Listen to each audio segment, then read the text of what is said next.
উলিদা মাউলুদুন নবী সাল্লাল্লাহু আলাইহি ওয়াসাল্লাম মিন ইসনা আশারা ইয়ামান ফি রবিউল আউয়াল। এর বাংলা অর্থ হলো আল্লাহর পয়গম্বর মুহাম্মদ সাল্লাল্লাহু আলাইহি ওয়াসাল্লাম জন্মগ্রহণ করেছিলেন মক্কা মুকাররমার কাবা ঘরের পূর্ব দিকে পাহাড়ের পাদদেশে উঁচু ঢিবিতে। কোথায় বললাম? পাহাড়ের পাদদেশে কাবা ঘরের পূর্ব দিকে। খুব ভালো করে শুনবেন, এই পূর্ব দিকে একটু উঁচু ঢিবি ছিল, সেইখানে পয়গম্বর মুহাম্মদ রাসূলুল্লাহ মামিনার উদর থেকে ধরার বক্ষে তিনি জন্মগ্রহণ করেছিলেন। বিশ্বনবী যে ঘরে জন্মগ্রহণ করেছিলেন এই ঘরটা পাকা দেওয়াল ছিল তো, পাথরের ছিল তো, চালটা ছাদ দেওয়া ছিল তো, এই যেমন ছাদ দেওয়া। আমার ভাইরা, ঐতিহাসিকরা সিরাতে ইবনে হিশাম, সিরাতুন নবী, সিরাতে মুস্তাফা, সিরাতে হালাবিয়া, বিভিন্ন বিশ্বনবীর জীবনী গ্রন্থে লেখকেরা লিখেছেন। তাফসীরের ভিতরে আল্লামা কুতুব রাহমাতুল্লাহ আলাইহি কিতাবটির নাম হলো তাফসীরে ফি জিলালুল কোরআন। বিখ্যাত আল্লাহওয়ালা মানুষ, উচ্চ মার্গের আরবি ভাষাভাষী মানুষ, লোকটির নাম আল্লামা কুতুব রাহমাতুল্লাহ আলাইহি। তিনিও লিখেছেন পয়গম্বরের জন্মদিন সম্পর্কে। আমি খুব সংক্ষেপ করে বলি, পয়গম্বর মুহাম্মদ রাসূলুল্লাহ যে ঘরে জন্মগ্রহণ করেছিলেন ওই ঘরের ওয়াল দেওয়ালটা বানানো ছিল খেজুরের পাতার মাঝখানের মোটা ডাঁটা দিয়ে। খেজুরের পাতার মাঝখানে একটা মোটা ডাঁটা থাকে না, দুই পাশে পাতা, এই মোটা ডাঁটা দিয়ে বানানো ছিল ঘরের দেওয়ালটা, ওয়ালটা, বেড়াটা। আমাদের দেশে অনেকে আগে দেখবেন পাটকাঠির বেড়া দিয়ে ঘর বাঁধতো না, পাটকাঠির বেড়া। গরিব মানুষ, মামিনার স্বামী দুনিয়ায় নাই এবং ভাসুর শ্বশুর যারা ছিল সব তার উপরে একটু ক্ষিপ্ত ছিল। ক্ষিপ্ত থাকার কারণ হলো বিয়ের 4 মাস হতে না হতে আব্দুল্লাহ ব্যবসা করে ভাইদের সঙ্গে ফিরে আসতে যে মদিনা থেকে মক্কার দিকে 80-85 কিলোমিটার মতো রাস্তা, এইরকম জায়গাটির নাম হলো মরুভূমি, বালুকাময় দেশ। জায়গাটির আরবি নাম হলো আবওয়া। কি নাম বললাম? আবওয়া। ব্যবসায় লাভ হয়েছে 3 গুণ আব্দুল্লাহ যাওয়ার কারণে। কারণ এটাও ছিল নবী মুহাম্মদ রাসূলুল্লাহর জন্য মুজিজা, অলৌকিক তাজ্জব আশ্চর্যজনিত ঘটনা। হারেস বলছে, মুকাবিম বলছে, হামজা বলছে, আব্বাস বলছে, আবু তালেব বলছে, আবু লাহাব বলছে, আমরা এতদিন ব্যবসা করেছি, কোনোদিন ব্যবসায় লস হয়, আবার কোনোদিন লাভ হয়। আজকের ভাই আব্দুল্লাহ ছোট ভাই আমাদের সঙ্গে ব্যবসায় আসার কারণে 3 মাসও থাকতে হয় নাই। দিন 15-20 ব্যবসা করলাম, 10 ভাই 10 জায়গায় মাল নিয়ে বসলাম, মাল বেচাকেনা করে আমরা গোনাকাটা করে দেখলাম অল্প দিনের ভিতরে ব্যবসায় 3 ডবল লাভ হয়েছে। টাকা যখন লাভ হয়ে গেছে আর বিদেশে থেকে দরকার নাই, সকলের বিবি বাচ্চা ঘরে রয়েছে, চল ঘরে ফিরে যাই। আমরাও এরকম চিন্তা করি না। পয়সা যখন অনেক লাভ হয়ে গেছে বিদেশে থাকবে কেন, বউটার দুশ্চিন্তা থাকবে, বাচ্চারা আব্বা করবে, বাড়ি যাই। এই বাড়ি আসার জন্য আনন্দ করতে গেতে আসছে, ব্যবসায় লাভ। আবহাওয়া প্রান্তরে যেই চলে এসেছেন হঠাৎ ভাইদের সঙ্গে চলতে একটু হোঁচটকে পড়া মতো আব্দুল্লাহ পড়ে গেলেন। ভাইরা তাড়াতাড়ি ঘিরে ধরেছে 9 জন। কজন? 9 জন। হারেস, মুকাবিম, হামজা, আবু তালেব, আবু লাহাব, আব্বাস, এরা সব ঘিরে ধরেছে। জিজ্ঞাসা করছেন, মা হাজা ইয়া আখি, কি হয়েছে বল। শুধু আব্দুল্লাহ একটু কথা বলল, শরীরটা যেন ভালো লাগছে না।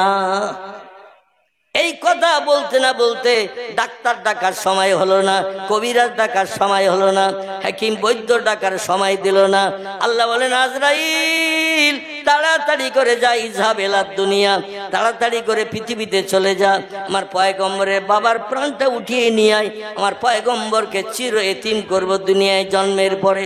কোনো মানুষ যেন ভবিষ্যতে বলতে না পারে আমার মতো দুঃখী, আমার মতো অভাবী, আমার মতো ব্যথিত পৃথিবীতে আর একটাও মানুষ নাই। এই কথাটা দুনিয়ার কাউকে বলতে দেব না। তা আমার নবীকে প্রথম থেকেই আমি চির এতিম, গরিব করে, কাঙ্গাল করে, নিঃস্ব করে পৃথিবীতে পাঠাবো।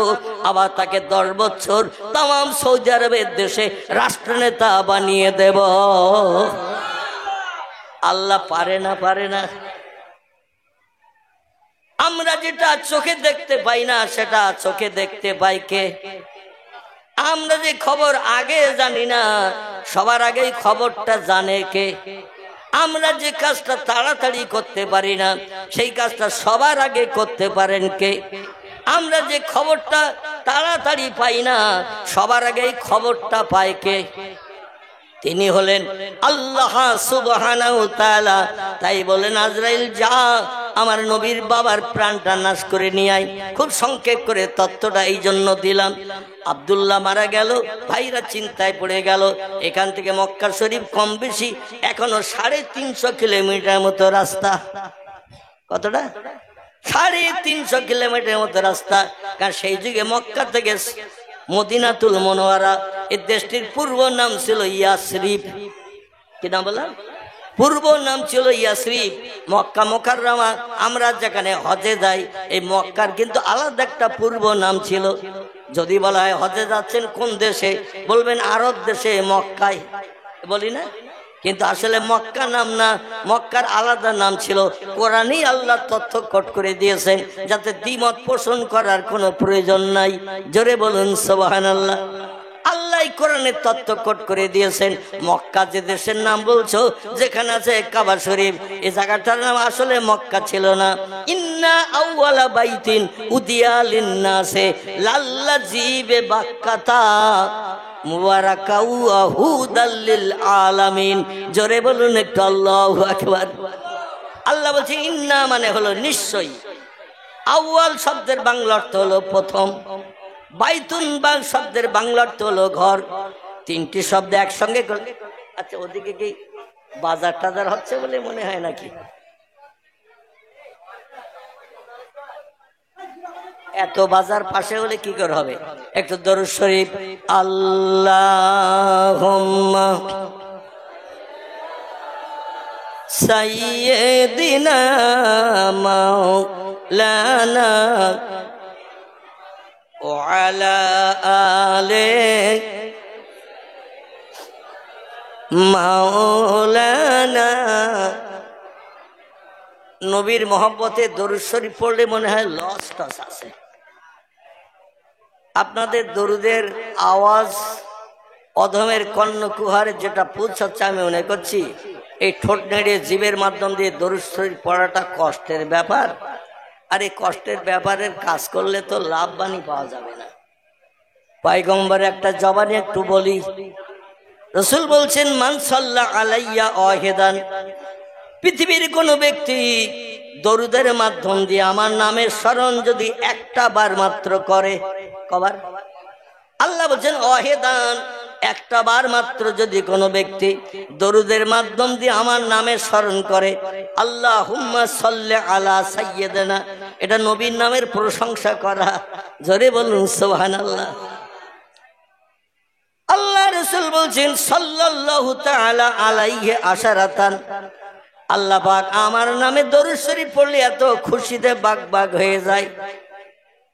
আল্লাহ দরুদ শরীফ পড়ার প্রতিদান দেন সাল্লাল্লাহু তাআলা আলাইহি আশারাতান। আল্লাহ পাক ওই বান্দার নামের স্মরণ 10 বার করে থাকেন। নবীর নামের স্মরণ দরুদের মাধ্যম দিয়ে যদি করি একবার, আল্লাহ ওই লোকটার নামে স্মরণ করবেন 10 বার। কবার? 10 বার। একটা ছোট্ট প্রশ্ন করি, একটু চিন্তা করেন। আল্লাহ যদি কোনো ব্যক্তির নামের স্মরণ 24 ঘন্টায় একবার করে, কবার? দরুদ শরীফ একবার পড়লে আল্লাহ 10 বার তার নামের স্মরণ করেন। আমি অত উপরে যেতে চাচ্ছি না। আল্লাহ যদি 24 ঘন্টা দৈনন্দিন দিনে কোন বান্দার নামের স্মরণ একটা বার মাত্র করে, ওই বান্দার বিপদে মুসিবতে দুঃখে দুর্দশায় অভাবে সমস্যায় রোগে শোকে সাহায্যের জন্য আর কারো কাছে হাত পেতে যাওয়ার দরকার আছে নাকি? খোদার কসম, আল্লাহ যদি কোনো বান্দার নামের স্মরণ 24 ঘন্টায় একটা বার করেন, ওই বান্দার বিপদে মুসিবতে দুঃখে দুর্দশায় অভাবে সমস্যায় রোগে শোকে সাহায্যের জন্য মেম্বারের কাছে যেতে হবে না, প্রধানের কাছে যেতে হবে না, এমএলএর কাছে যেতে হবে না, এমপির কাছে দরখাস্ত দিতে হবে না, থানার ওসিরে যে ঘুষগার দিয়ে পায়ে জড়িয়ে ধরে বলতে হবে না যে আমার বিপদে স্যার একটু দেখবেন। আল্লাহ বলছেন ওই বান্দার জন্য আমি এনাফ, যথেষ্ট হয়ে যাই। চিল্লায়ে বলুন সুবহানাল্লাহ। বান্দা আমার হাবিবের নামের স্মরণ করছে আর ওই বান্দা বিপদে থাকবে, আমি আল্লাহটা পছন্দ করি না। এই জন্য শিখ ধর্মগুরু, যার নাম হলো মিস্টার গুরু নানক, পাঞ্জাবিদের ধর্মীয় নেতা যিনি, তিনি একটি তথ্য দিয়েছেন ত্রিপিটকে। কোথায় বললাম? শিখেদের ধর্মগ্রন্থের নাম হলো ত্রিপিটক। এই ত্রিপিটকে তিনি একটি তথ্য দিয়েছেন, তথ্যটা পরিবেশন করলে মগজ সাফ হবে ইনশাল্লাহ।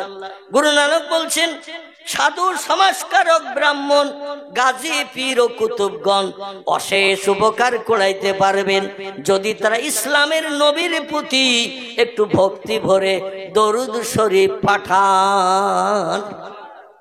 কি বলেছেন?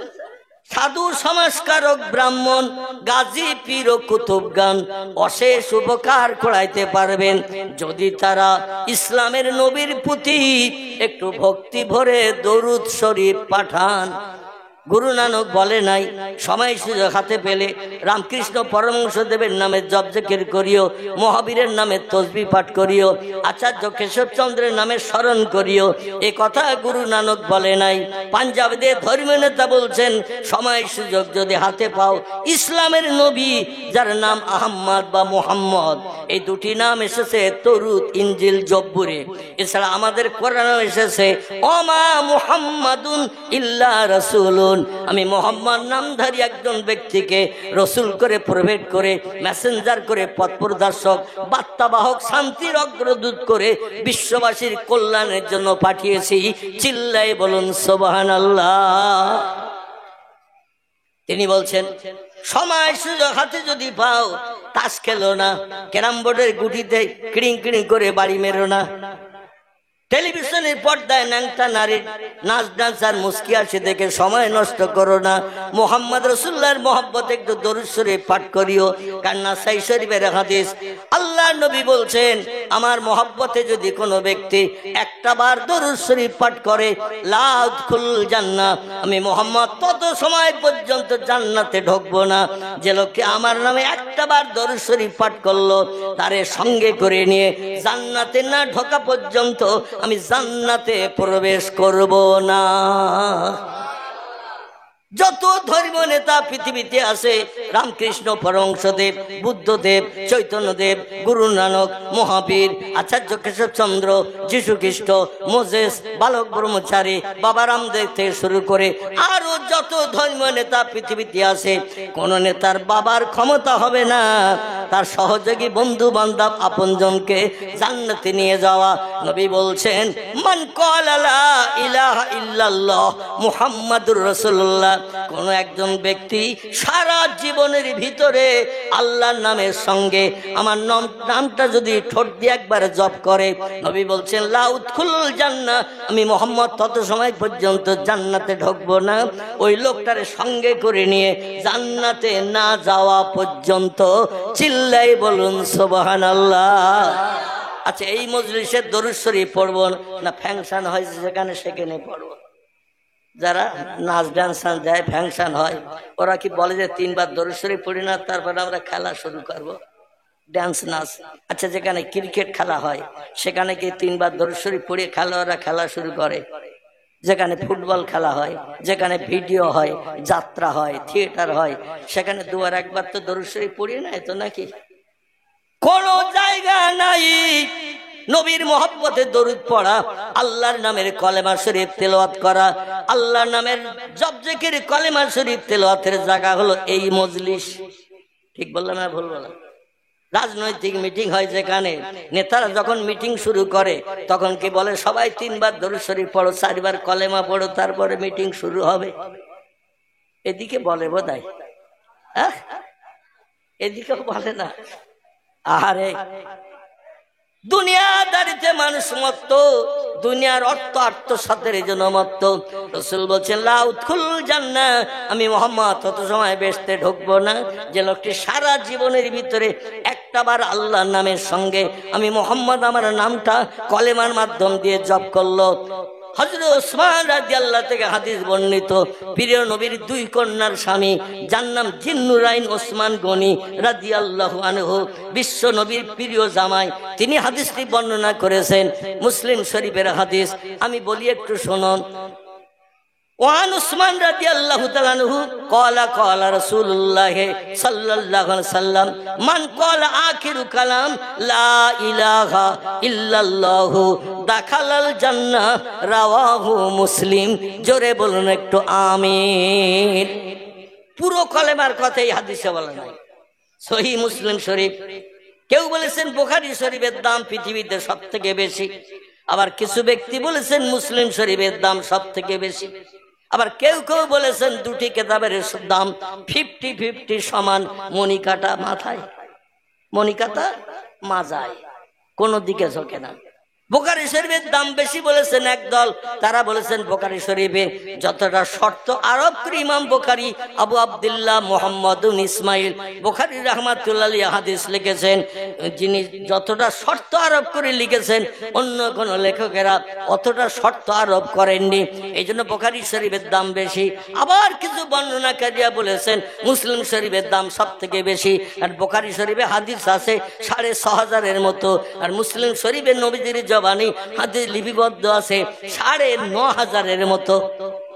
যে কিতাবে হাদিস বেশি লেখা সেই কিতাবের দাম বেশি। আবার কেউ বলেছে দুটি হাদিসের দাম সমান সমান। জোরে বলুন সুবহানাল্লাহ। ইমাম মুসলিম বিন হাজ্জাজ রাহমাতুল্লাহ আলাইহি তিনি নকল করেছেন নবীজির জবানিটি, ওসমান রাদিয়াল্লাহু আনহুর কওল।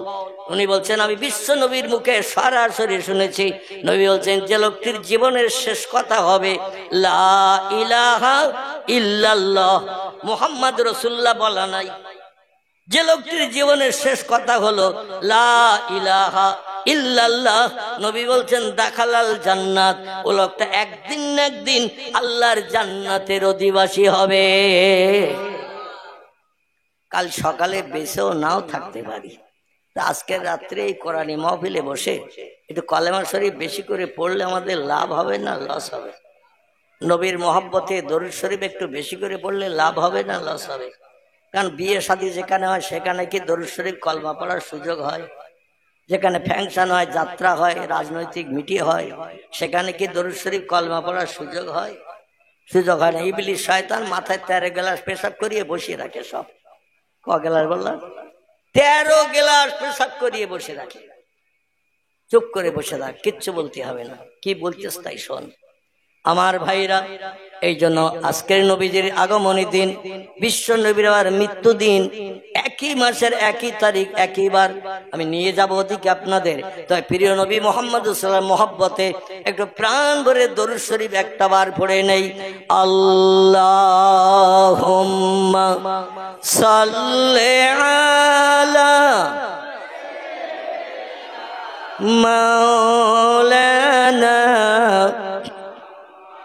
وعلى آل سيدنا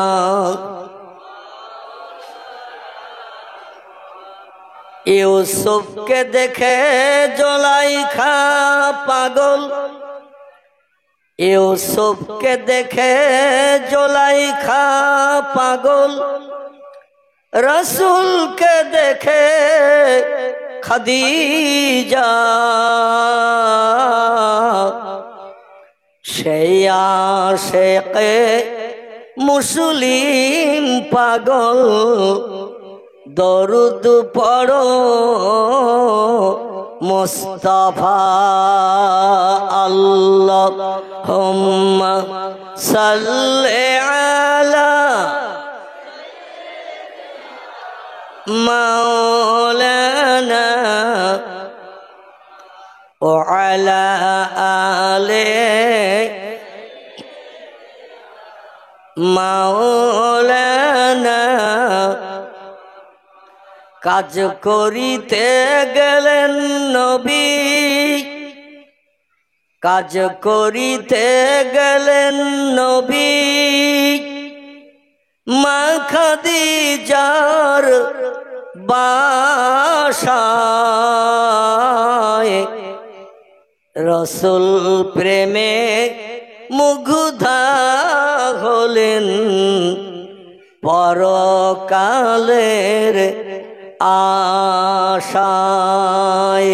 আল্লাহুম্মা সাল্লি আলা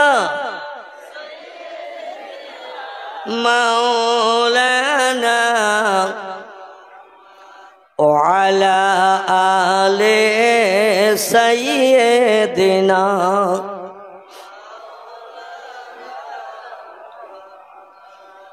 পয়গম্বরের পিতার ভাইরা, মরুভূমি ফাঁকা ময়দান, সেখানে ভাই হোঁচট খেয়ে পড়া মতো পড়ে গেলেন ধুলার ওপরে। ভাইরা জিজ্ঞাসা করলো, আব্দুল্লাহ রে, হঠাৎ পড়ে গেলি কেন? পাথরে কি হোঁচট খেয়েছিস না কিসে ধাক্কা লাগলো? আব্দুল্লাহ বলল, শরীরটা ভালো লাগছে না, এমনি টলে পড়ে গেছি।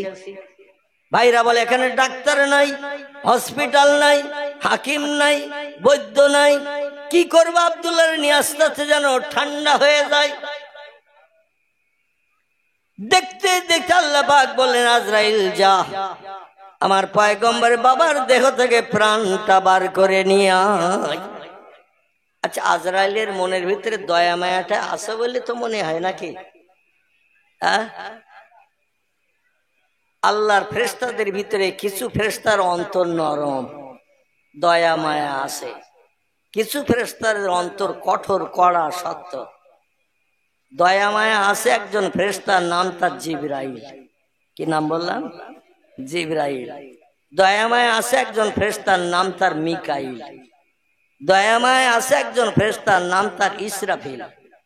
দয়া মায়া আছে একজন ফেরেশতার নাম তার কি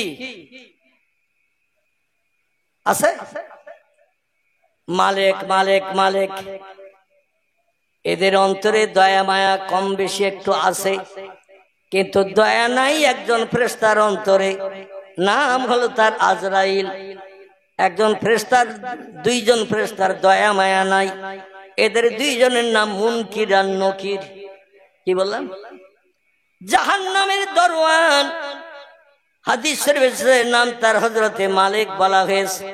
কোন জান্নাতি মানুষকে যদি ফেরেশতারা টেনে নিয়ে যায় তাড়াতাড়ি কাজ করতে, যে মালিক তাকে জাহান্নামে ঢুকতে দেবে না, কারণ জান্নাতি মানুষকে জাহান্নামের আগুনও দেখানো হবে না। জোরে বলুন একটু সুবহানাল্লাহ। আবার যারা জাহান্নামে হবে, এদের জাহান্নামের দরজা খুলে কোনোদিন বাইরে একটু স্বস্তির জন্য বার হতেও দেবে না। ঠিক কিনা? জিবরিলের মনে দয়া, এখানেই তার প্রমাণ পাওয়া যায়। আল্লাহ বলেন, জেনেদের হাজার হাজার বছর পৃথিবীতে প্রথম পাঠিয়েছিলাম। জেনে হলো আগুন দিয়ে বানানো, আর মানুষ হলো পচা কাদামাটি দিয়ে বানানো। জানি তো নাকি? মানুষ পচা কাদামাটি দিয়ে বানানো, জিন বানানো হয়েছে আগুন দিয়ে। কোরআনে যত জায়গায় মানুষের জিনের কথা বলা হয়েছে, আল্লাহ জিনেদের নাম আগে করেছেন, মানুষের নাম পরে করেছেন। জিন আগে এসেছে পৃথিবীতে, মানুষ এসেছে জিনেদের পরে। জেনেরা পৃথিবীতে এসে রক্তকে সংগ্রাম করেছে, ওদের শক্তি ক্ষমতা একটু আল্লাহ বেশি দিয়েছিল। আগুন দিয়ে বানানোর কারণে পানির তলা দিয়ে ওরা চলে যেতে পারে, মাটির তলা দিয়ে ওরা চলে যেতে পারে। যখন তখন যে কোনো প্রান্ত থেকে আর এক প্রান্তে হাজার হাজার মাইল দূর এক মুহূর্তে চলে যেতে পারে। যখন তখন রূপ পাল্টাতে পারে, আসমান পর্যন্ত উড়ে যে আকাশের খবর নিতে পারে। এই পারমিশন আল্লাহ ওদের পাওয়ার দিয়েছেন। এই জন্য ওরা পৃথিবীতে মারামারি করত, অশান্তি করত, ব্যভিচারী করত, মানুষের জেনেদের প্রাণ নাশ করত। দুনিয়ায় এক সময় জেনেরা এমন উপদ্রব হয়ে গেল, আল্লাহর ইবাদতে মন দিল না। আল্লাহ কোরআনে বলছেন, ওমা খলাকতুল জিন্না ওয়াল ইনসা ইল্লা লিয়াবুদুন। এ দুনিয়ার মানুষ, তোমরা শোনো, আমি বানিয়েছি দুটি সৃষ্টিকে পৃথিবীতে কেবল আমার ইবাদতের জন্য, আমার উপাসনার জন্য, আমার নামে জপ জিকির তাসবিহ পাঠ করার জন্য। আমার জমিনে সিজদায় পতিত হয়ে আমার নামের আওয়াজ তুলবে, সুবহানা রাব্বিয়াল আলা, সুবহানা রাব্বিয়াল আলা। হে মহান পবিত্র আল্লাহ, তুমি সব শক্তির ঊর্ধ্বে, তোমার মতো ক্ষমতার কারো নাই। তিরমিজি শরীফের হাদিস, পয়গম্বর বলছেন আমার উম্মতেরা সিজদায় পতিত হয়ে এই তাসবিহ যদি 2টি বার মাত্র পাঠ করে, কবার? নবীজির কথা। আচ্ছা, আমরা সিজদায় যখন যাই নামাজ পড়তে, আমরা তাসবিহ কবার পড়ি? কবার? সব থেকে কম হলেও 3 বার, উপরে 5 বার, 7 বার, 9 বার, 11 বার, 13 বার। আবার কেউ যদি একটু বেশি করে তাসবিহ পড়ে 13, 14, 15। মাঝে মাঝে কিছু মুক্তা দুটে বলে, হুজুর কি সিজদায় দিয়ে মরিয়ে গেল নাকি? হায় রে, সেই যে গেল সিজদায়, আমার 7 বার পড়া হয়ে গেল, এখনো হুজুরের 7 বার পড়া শুরু হয়নি। ও বোধহয় ওইভাবে সিজদা দিয়ে মরিয়ে গেছে। ও আবার ঠুক করে সিজদায় যায়, কারণ হুজুরের আগে উঠলে তো নামাজ হবে না, তো আবার সিজদায় যায়। আবার সিজদায় দিয়ে 3-4 বার পড়ে আবার মাথা তোলে, দেখে যে হুজুর এখনো উঠেনি। বলে সবাই যখন আশেপাশে উঠবে তারপরে উঠবো, আর উঠবো না। আমার ভাইয়েরা, আল্লাহ নবী বলছেন কম পর্যায়ে আমরা পড়ি 3 বার, উপরে 5 বার, 7 বার পড়ি। কারণ এই তাসবিহটা আল্লাহ এত খুশি সন্তুষ্ট হয়ে যায়, বান্দা যখন 1 থেকে 2 বার এই তাসবিহ পড়ে, সুবহানা রাব্বিয়াল আলা। সুবহান শব্দের বাংলা অর্থ হলো পবিত্র। যে আল্লাহ খায় না, ঘুমায় না, পেশাব করে না, বিবি নাই, বাচ্চা নাই, দেহ দিয়ে রক্ত বার হয় না, জীবনে কোনদিন নাপাকি হন না, আল্লাহ পবিত্র না নাপাকি? আল্লাহ হলেন পবিত্র। সেই পবিত্র আল্লাহর প্রশংসা করলাম এবং তিনি সব শক্তির ঊর্ধ্বে, এটাও জবানে বললাম।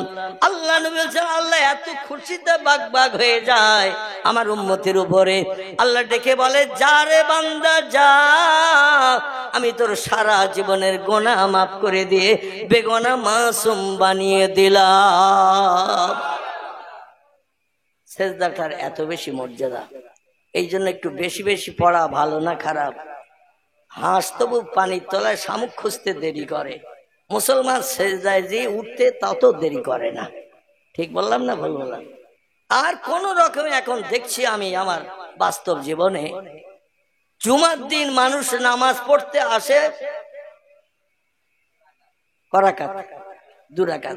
আচ্ছা, জুমার দিন নামাজ কত রাকাত একজন বলেন তো? আল্লাহু আকবার, সঠিক উত্তর দিয়েছেন। জুমার দিন টোটাল নামাজ হলো 22 রাকাত। 22-এর 20 হজব হয়ে গেছে। কোন রকমে ইমাম সাহেব সূরা কেরাত পড়ছে, দৌড়িয়ে ছুটে এসে মুয়াজ্জিন একামত দিচ্ছে, ছুড়ে এসে আল্লাহু আকবার। আর ইমামের সঙ্গে 2 রাকাত নামাজ পড়া হয়ে গেছে, ডাইনে বামে সালাম, আসসালামু আলাইকুম ওয়া রাহমাতুল্লাহ, আসসালামু আলাইকুম ওয়া রাহমাতুল্লাহ। অধিকাংশ ব্যক্তি জুতো খোঁজার জন্য তোলপাড় লাগায়।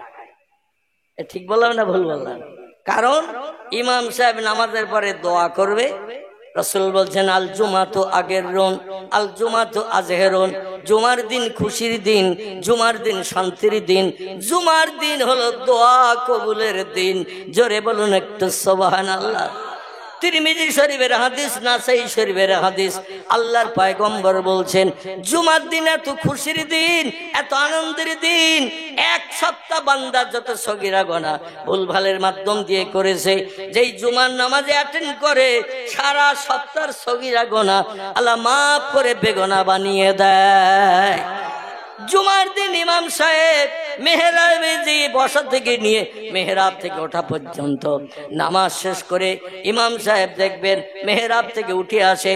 যত সময় ইমাম মেহরাব থেকে না উঠে আসে, আল্লাহ পাক জুমার দিনের ওসিলা করে আসমানি রহমতের দরজা সব খুলে দিয়ে দেন আর বলেন, বান্দারে উদুনি, আমার কাছে তোমরা চাও চাও। কার কি সমস্যা আছে?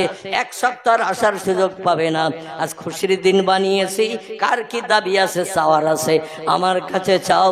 তো ইমাম সাহেব মেহরাব থেকে যদি উঠে যায় আর সেও না, আমার রহমতের দরজা বন্ধ করে দিয়ে থাকি। এই জন্য আমরা আহলে সুন্নাতুল জামাতের আকীদা বিশ্বাসী মানুষ নামাজ শেষ হয়ে যাওয়ার পরও একটু দোয়া করি না? নামাজ শেষ হয়ে যাওয়ার পরও শেষে একটা দোয়া হয় না? আপনাদের মসজিদে হয়, আলহামদুলিল্লাহ। কিন্তু বর্তমান 21 শতাব্দীর যুগে কিছু দল মতপথের মানুষ আছে যাদের নাম আহলে হাদিস। যাদের নাম ওহাবি, যাদের নাম জামাত ইসলামী, যাদের নাম তবলিগি, এরা কিন্তু শেষ দোয়া কখনো হয় আল্লাহ খবর রাখে, ওরা রাখে না। ঠিক বললাম না ভুল বললাম? কোন রকমের ডাইনে বামে সালাম ফিরিয়ে দিয়েছেন 2 রাকাত ফরজ, দোয়ায় ওরা শরীক হতে চায় না। তার কারণ আমি মনে মনে চিন্তা করি, ওদের বাজার করে করে থলি ভর্তি হয়ে গেছে। থলির মুখে চেন টেনে দিয়ে 10 টাকার তালা লাগিয়ে দিয়ে চাবিটা কোনো পুকুরে কিংবা সাগরে ফেলে দিয়েছে, নদীতে। চাবি আর খুঁজে পাওয়ার লাইন নাই, তালা খোলার আর দরকার নাই, আর চেন টেনে ভিতরে ঢুকানোর আর কোনো সুযোগ নাই। আমল নামার থলি ওদের ভর্তি, যার কারণে থলির মুখে চেন টেনে তালা লাগিয়ে চাবি ফেলে দিয়েছে নদীতে, চাবি ফেলে দিয়েছে পুকুরে, চাবি ফেলে দিয়েছে সাগরে। চাবি খুঁজে পাওয়ার লাইন নাই, থলি খোলার সুযোগ নাই, ওদের আমল নামার থলি ভর্তি। তাই ওরা একটু দোয়াই পর্যন্ত শরীক হতে চায় না। ঠিক বললাম না ভুল বললাম? আমি আপনাদের কাছে জিজ্ঞাসাবাদ করি, আমাদের আমল নামার থলি ভর্তি না খালি? সবাই একমত? এর ভিতরে কোন লোকের থলি ভর্তি হয়নি এখনো? হয়েছে? আমার ভাইরা, আরে আপনার মগজে কি বলে? আবু বকর সিদ্দিক সারা জীবন কেঁদেছেন, ফরজ নামাজ অন্তে আল্লাহর কাছে হাত তুলে চোখের পানি ফেলে কেঁদেছেন, আল্লাহ ইসলাম শরীয়তের তেমন কিছু করতে পারেনি, নবীর সঙ্গে হয়ে যা কিছু করেছে তোমার দরবারে কবুল হয়েছে কিনা জানি না, হাসর আমি কি জবাব দেব? আয় আল্লাহ, আমার আমল নামার থলি এখনো ভর্তি হয়নি, তাই তোমার কাছে চাই আল্লাহ তুমি রহমত দান করে আমার আমল নামার থলিটা ভর্তি করে দাও। যে লোকটি দুনিয়ায় বেঁচে থাকতে জান্নাতের সার্টিফিকেট পেয়েছেন, এই লোকটি পর্যন্ত দোয়া করেছেন, চোখের পানিতে বুক ভাসিয়ে কেঁদেছেন। আর আমরা কত বড় আমলকারী হয়ে গেছি, আমাদের আর দোয়ার প্রয়োজন নাই। আল্লাহ নবী যার সম্পর্কে বলেছেন, তাম পৃথিবীর সব মানুষের শতামল নেকামল, অলি আউলিয়া গস কুতুব নকিব আবদাল হাজি গাজী সুফি দরবেশ সাধারণ মানুষ সবাইকে নিয়ে একটা দল বানিয়ে ওই দলের মানুষের সবগুলো যদি দাড়ি পাল্লার একদিকে চাপানো হয়, আর অনলি ফর কেবল আবু বকরের নেকি সবগুলো সৎ কাজগুলো অন্য দাড়ি পাল্লায় যদি চাপানো হয়, রসুল বলছে লা শাক্কা ফিহে, কোন শক সন্দেহ নাই, আমার আবু বকরের দাড়ি পাল্লার দিকে মনি কাটা ঝুঁকে যাবে। সেই লোকটা পর্যন্ত দোয়া থেকে বঞ্চিত হয় নাই, কেঁদেছে আর দোয়া করেছেন। আর দোয়া মুখ্য ইবাদত, ইবাদতের নির্জর মজুরি হলো দোয়া। জোরে বলুন একটু সুবহানাল্লাহ। কোন আলেমের বাবার ক্ষমতা নাই এই হাদিসটা কেটে দিতে পারে। নবীজির সহি জবানি আদ-দুআউ মুখ্যুল ইবাদত, ইবাদতের নির্জর মজুরি খাটলে পরিশ্রম করলে বিকালবেলা মালিকের কাছে যেমন মজুরি চাইতে যাই, টাকা চাইতে যাই, মালমাত্তা কিনতে হবে, সংসার চালাতে হবে। পরিশ্রম করলাম, নামাজ পড়লাম, নামাজের মজুরি আমরা চাইবো না, ফেলে রেখে আসবো, মজুরি চাইব। এই জন্য দোয়া করাটা হলো ইবাদতের নির্জর প্রধান জিনিস। দোয়া অবশ্যই করতে হবে। যাদের থলি ভর্তি মরণের পরে সরাসরি জান্নাতে যাবে, তাদের আর সময় দিয়ে দোয়া করার দরকার নাই। তবে আমাদের আমলনামার থলি মরণের দিনও পর্যন্ত খালি থাকবে না, ভর্তি হবে, খালি থাকবে। ওমরের মতো মানুষ, আবু বকর সিদ্দিক 2 বছর রাজত্ব করার পরে বৃদ্ধ বয়স হয়ে গেল। আমার নবীর বয়স 63, আবু বকরের বয়স হলো 63। জোরে বলুন সুবহানাল্লাহ। আবু বকর কাঁদতো আর বলতো, আল্লাহ আমি 2 বছর মদিনার রাষ্ট্রনেতা হয়েছি, আর যিনি হয় রাষ্ট্রনেতা তাকে 5 ওয়াক্ত ইমাম হয়ে নামাজ পড়াতে হয়। এটা ছিল মুসলমানদের ধর্মীয় বিধানের আইন কানুন। যিনি হবেন রাষ্ট্রনেতা, জনগণের নেতা, তিনি হবেন আবার মসজিদে নববীর ইমাম, যে মসজিদে 1 রাকাত নামাজ পড়লে 50,000 রাকাত নামাজ পড়ার সব সঙ্গে সঙ্গে আমল নামার থলিতে জুটে যায়। জোরে বলেন সুবহানাল্লাহ। কাঁদতেন আর বলতেন, নামাজ অন্তে আল্লাহ আমি পয়গম্বরের থেকে হায়াত বেশি চাই না, পয়গম্বরের থেকে হায়াত কম চাই না। আবু বকর সিদ্দিকের বয়স যখন 38, আমার নবীর বয়স তখন 40। বোঝা গেল?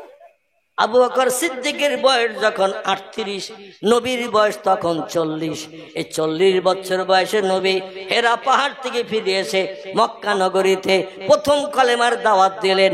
আল্লাহ বলেন ওয়ানজির আশিরাতাকাল আকরাবিন, আমার হাবিব গো আপনি এই পাহাড়ের গুহার উপরে, বিশেষ করে হেরা পাহাড়, জাবালে নূর যারে বলা হয়েছে, এই পাহাড়ের মাথায় 3500 ফুট উঁচু পাহাড়। এই পাহাড়ের মাথায় থাকতে হবে না, আপনাকে আমি আপন বানিয়ে নিয়েছি। আমার কথা দেশের মানুষের কাছে একটু প্রচার করেন, একটু দাওয়াত দেন জনগণের কাছে। লা ইলাহা ইল্লাল্লাহু মুহাম্মাদুর রাসূলুল্লাহ। তোমার পাড়া প্রতিবাসীর কাছে আগে কলেমার দাওয়াত দাও। বলেনি 11 কিলোমিটার দূরে যেয়ে বক্সা বিড়িয়ে নিয়ে পড়ি ওখানে কলেমার দাওয়াত দাও। 40 কিলোমিটার দূরে চলে যাও, আসামে যাও, ত্রিপুরায় যাও, সেখানে যে 1.5 মাস 2 মাস থাকো। এটা কিন্তু আল্লাহ কোরআনে বলেনি। তোমার পাড়া প্রতিবাসী, আপনজন, আত্মীয় স্বজন যারা একই অন্নভুক্ত, তাদের কাছে আগে কলেমার দাও। বউ নামাজ পড়ে না, মেয়ে নামাজ পড়ে না, আর আসামে দিয়ে 3 চিল্লায় বসে আছে 340 120 দিন। বাড়ি ফেরার আগে যুবতী মেয়ে আউট, যুবতী মেয়ে আউট, তাও মুসলমানের ছেলের সঙ্গে নয়, হিন্দু ছেলের সঙ্গে। যদি বলেন হুজুর কোথায়, তার একটু তত্ত্ব দিতে হবে তো, না তো আমার পিঠে আবার কুলো বাঁধতে হবে। আমি যেখানে ইমামতি করছি 40 বছর, ক বছর বললাম? 40 বছর আল্লাহ অধমকে ইমামতি করাচ্ছেন একটা গ্রামে, হাসনাবাদ থানার কাছাকাছি। গ্রামটির নাম হলো খিদিরপুর, তার পার্শ্ববর্তী জায়গার নাম হলো তালপুকুর। কি নাম বললাম? তালপুকুর নাম শুনেছেন? এই তালপুকুরের পাশে খিদিরপুর। আমি অধম 40 বছর, 1985 সাল থেকে নিয়ে এই 2025, ক বছর হয়?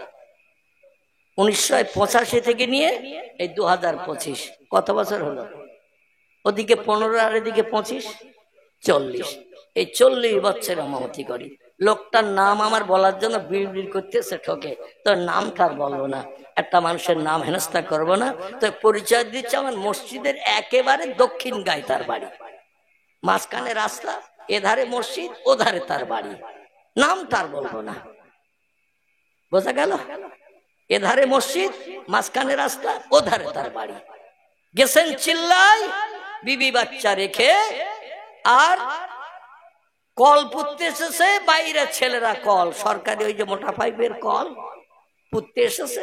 পুঁততে এসে পানি টানি নিচে যাওয়া আসা করতে করতে এমন অ্যাকশন করেছে, কল পোতা কাজ ফেলি থুয়ে এক মুসলমানের মেয়ে নিয়ে আউট অফ মার্কেট চলে গেছে। নাউজুবিল্লাহি মিন জালিক, জোরে বলুন। এই জন্য বিবি বাচ্চা আগে সামলাতে হবে, আপনজনকে আগে দেখভাল করতে হবে, কলেমার দাওয়াত দিতে হবে, ইসলামী পরিবেশ তাদের বানাতে হবে, যাতে মুসলিম আর হিন্দু ধর্মের ভিতরে ডিভাইড আছে কিনা। ওদের ঠিকানা হলো জাহান্নাম, কোনো সন্দেহ নাই। কারণ ইন্নাল্লাযীনা কাফারু ওয়া কাযযাবু বিআয়াতিনা উলাইকা আসহাবুন নারি হুম ফিহা খালিদুন, সূরা বাকারা। জোরে বলুন সুবহানাল্লাহ। আল্লাহ বলেন নিশ্চয়ই আমাকে যারা স্রষ্টা বলে মান্যতা দিল না, প্রভু বলে স্বীকারোক্তি দিল না, অকাজ্জাবু বিআয়াতিনা, আমার কোরআনের কথাকে যারা বিশ্বাস করলো না, কোরআনের কথাকে অসত্য ধারণা করলো, উলাইকা আসহাবুন নার, এরা হবে জাহান্নামের ইন্ধন, ওহুম ফিহা খালিদুন, যুগ যুগ ধরে জাহান্নামের আগুনে দগ্ধ হবে, লা ইয়ামুতু, মরণ কোনদিন জাহান্নামের আগুনে পুড়লে হবে না, ওয়ালা ইখরিজ ফিহা, আগুন থেকে কোনো বন্ধু এসে দুদিনের জন্য বাইরে বার করতেও পারবে না। জোরে বলুন একটু আমিন। বন্ধু বান্ধব খবর নেবে তো, আমার মহব্বতের বন্ধু দুনিয়ায় ছিল, জাহান্নামে দগ্ধ হচ্ছে, যেই একটু বার করি এ খবর নেবে। দুনিয়ায় যতদিন বেঁচে আছেন, বন্ধুত্বের কারণে চাটা খাইয়েছেন, রুটি খাইয়েছেন, সিনেমার টিকিট দিয়েছেন, নাউজুবিল্লাহ, হয়তো একটু খোঁজ নিতে পারে। তবে বন্ধু হয় সুখের দিনের, বন্ধু হয় সুখের দিনের, দুঃখের দিনের বন্ধু কেউ হয় না। যখন দুঃখে পড়বেন, বিপদে পড়বেন, মুসিবতে পড়বেন, বন্ধুর আর খোঁজ পাওয়া যায় না। আমি তার বাস্তব ভুক্তভোগী। কথাটা যে বাস্তব সত্য, আমি অধম তার বাস্তব ভুক্তভোগী। আপনারা কম বেশি অনেকে জানেন, বিশেষ করে মোবাইল মেশিন যারা ঘাটেন তারা জানেন আমি 3 বছর অধম কঠিন রোগে আক্রান্ত ছিলাম। আমার গ্রামের 95% মানুষের ধারণা ছিল আমি আর বাঁচবো না। মাইকে কখন খবর দেবে মৌলবী মারা গেছে, জানাজা কখন হবে একটু শুনবো, সময় পেলে যে একটু জানাজা পড়বো, এটা ছিল আমার গ্রামবাসীর ধারণা। আমার নিজের কথা বলছি, আমার 100-র মধ্যে 100% ধারণা ছিল যে কঠিন রোগে আমি আক্রান্ত হয়েছি, এই রোগ থেকে বাঁচার লাইন নাই। আমার পাশে একটা ঘরে 17 জন করে মানুষ ডায়ালিসিস করতো। 2.5 বছর উপরে ডায়ালিসিস হয়েছে কলকাতায়। আমার বসিরহাট থেকে 85 কিলোমিটার রাস্তা, কলকাতা কালিকাপুর জায়গাটির নাম, KKI হসপিটালের নাম, 5 তলা বিল্ডিং, কলকাতা কিডনি ইনস্টিটিউট। আমার 2টি কিডনি খারাপ হয়ে গিয়েছিল, ড্যামেজ। 24 ঘন্টায় 1 ফোঁটাও পেশাব হতো না। যা পানি খেতাম সব দেহের ভিতরে জমে যেত। আর মরা ব্যাঙের চেহারা যেমন 3 দিন পরে ফুলে মোটা হয়, ওইরকম মুখ ফুলে যেত, হাত ফুলে যেত, পা ফুলে যেত, চেহারা সব ফুলে যেত। পানি 1 ফোঁটাও বার হতো না, পেশাব হতো না, কিডনি ড্যামেজ হয়ে গেছে। তাই একদিন বেদ একদিন আমাকে 2.5 বছর উপরে ডায়ালিসিস করতে যেতে হয়েছে। বেডে শুয়ে থাকতে হতো 4 ঘন্টা। ক ঘন্টা? এই হাতের মোটা শিরা এখনো দাগ আছে, এই শিরার ভিতরে মোটা সুচ ফুটিয়ে দিয়ে 4 ঘন্টা রক্ত টেনে নিয়ে মেশিনে শোধন করে আবার আরেকটা জায়গা দিয়ে ভরা হতো। এইভাবে 4 ঘন্টা ডায়ালিসিস করতে করতে কত মেয়েরা কত ছেলেরা, কেউ বলতো ভগবান, কেউ বলতো আল্লাহ, আল্লাহ বাঁচাও, আর পাচ্ছি না, আল্লাহ মরণ দাও, এত কষ্ট সহ্য করতে পারছি না। কেউ বেহুশ হয়ে যেত, কেউ সেন্সলেস হয়ে যেত, কেউ বা বমি করত, কেউ বা ওকটানা হতো। এক একজনের এক একটা দৃশ্য। কর্তৃপক্ষ কাউকে ঢুকতে দিত না, দেখতে যেতে, বাইরে থাকতো তারা। আর ওই স্বেচ্ছাসেবিকা যারা ছিল, স্বেচ্ছাসেবক যারা ছিল, কেরা বেহুশ হচ্ছে, কেরা বমি করতেছে, কেরা ওকটানা করতেছে, তার পাশ শিরা ছিঁড়ে যাওয়ার মতন হচ্ছে, চিল্লাচ্ছে, ওরা দৌড়িয়ে এসে তাদের পরিষেবা দিত। কত মানুষ আমার পাশে মৃত্যুবরণ করেছে, ডায়ালিসিস টানতে পারেনি, এসেছে জেন্দা আর অ্যাম্বুলেন্সে করে নিয়ে বাড়ি চলে গেছে কবরে বা শ্মশানে দাফন করার জন্য। আমারও ধারণা ছিল বাঁচবো না। তো বাংলা একটা প্রবাদ আছে, রাখে আল্লাহ মারে কে, আর মারে আল্লাহ রাখে কে। প্রবাদটা যে বাস্তব সত্য সেটা আমি নিজেই অনুভব করেছি। আপনাদের মতো আমি অধম, আমার কিছু ভক্ত আছে এই পশ্চিম বাংলা, বিহার, উড়িষ্যা, এমনকি হায়দ্রাবাদ, বোম্বে, দিল্লি, বিভিন্ন জায়গায় আমার ভক্তরা কাজকর্ম করে। সারা বাংলাদেশে আমি অধম 7 বছরে 51টার মতো জেলা আমি ঘুরেছি। আবার এই দাওয়াত আছে, এবছর 5 বছর পরে যাব, দাওয়াত আছে এই ডিসেম্বরে, সম্ভবত 26 কি 27 তারিখের দিকে যাব। যাই হোক, সেখানকার মানুষ দোয়া করে সদমের জন্য। আল্লাহ পাক রব্বুল আলামিন মানুষের দোয়া বিদ্যুতের মতো কবুল করে থাকেন। জোরে বলুন একটু সুবহানাল্লাহ। আর মানুষের দোয়া বিদ্যুতের মতো কবুল করার কারণে আমি কবরে যাত্রী আর চেয়ারে বসে আপনাদের সঙ্গে দুটো দিন শরীয়তের কথা বলার সুযোগ পেয়েছি, অন্যথায় বাঁচার লাইন ছিল না। শুনে দেখবেন কিডনি রোগী যারা 1-1.5 বছরের বেশি ডায়ালিসিস করলে ওই ডায়ালিসিস হতে হতে মারা যায়, কিন্তু আমার 2.5 বছরের উপরে ডায়ালিসিস চলেছে। তারপরে গত 2024-এর 18ই জানুয়ারি আমার অপারেশনের পরও 6 মাস ঘরের ভিতরে আবদ্ধ ছিলাম, বাইরের কোনো লোকের সঙ্গে দেখা সাক্ষাতের সুযোগ ছিল না। আমার পেশাবের জায়গা আলাদা, পায়খানার জায়গা আলাদা, খাওয়ার প্লেট আলাদা, ঘটি বাটি মগ সব আলাদা। মানে কোনো আমার জিনিস কেউ ব্যবহার করতে পারবে না, কারো কোনো ব্যবহারের জিনিস আমি ব্যবহার করতে পারবো না, ডাক্তারি এমন নির্দেশ। এইভাবে মান্যতা দিয়ে চলার কারণে আল্লাহ পাক এখন চেয়ারে বসার সুযোগ দিয়েছেন। ডায়ালিসিস করতে করতে আমার ওজন হয়ে গেছিল 46 কেজি। কত বললাম? 46 কেজি। এখন অদমের চেহারা দেখছেন 59 কেজির উপরে হয়ে গেছে। এখন এই যে চেহারা দেখছেন 59 কেজির উপরে, কোন সময় 59.5, কোন সময় 59, এইরকম চলতেছে। গায়ের রং পুরো কালো হয়ে গিয়েছিল, হাড়ের সঙ্গে শুধু চামড়াটা লেগেছিল। এখন আল্লাহ একটু গোস্ত টোস্ত দেশে টিপলে বুঝতে পারছি, মেজে বসলো পর্যন্ত পাশার হাড়ে লাগতো, মানে চামড়া বলতে কিছু, গোস্ত তো নাই, চামড়া বলতে ছিল না, এখন একটু বসতে পারি। যাই হোক, আমি যেটা বলতে চাচ্ছি, আল্লাহ যদি কাউকে হায়াতে বাঁচান, পৃথিবীর কোনো মানুষ তারে মারতে পারেন? পয়গম্বর ইউনূস আলাইহিস সালাম, টুক করে একটুখানি তত্ত্ব দিয়ে আবার চলে যাব সেদিকে। আমাদের পয়গম্বরের জীবন আদর্শের আলোচনা করছিলাম, সেদিকে নিয়ে যাব। হযরতে আইয়ুব আলাইহিস সালামের নাম, ইউনূস নবীর নাম আপনারা শুনেছেন না শোনেন নাই? কোরআনে পাকের ভিতরে আল্লাহ পাক টোটাল ৭৮ জন পয়গম্বরের নাম কোট করেছেন। পৃথিবীতে পয়গম্বর এসেছে ১ লক্ষ মোতাবেক ২,২৪,০০০-এর মতো। আবার তফসিরে কুতুব, আল্লামা কুতুব রাহমাতুল্লাহ আলাইহি, যার তফসিরে কিতাবের নাম তফসিরে ফি জালালিল কোরআন, তার ভিতরে হুজুর লিখেছেন নির্দিষ্ট সংখ্যা বললে হয়তো ভুল হতে পারে, এইজন্য আমরা পয়গম্বরের নির্দিষ্ট সংখ্যা বলবো না, আমরা বলবো অগণিত পয়গম্বর পৃথিবীতে এসেছে।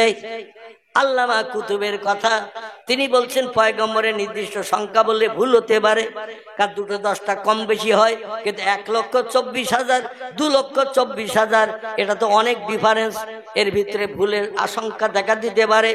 অগণিত পয়গম্বর বললে আর ভুল হবে না, ঠিক কিনা?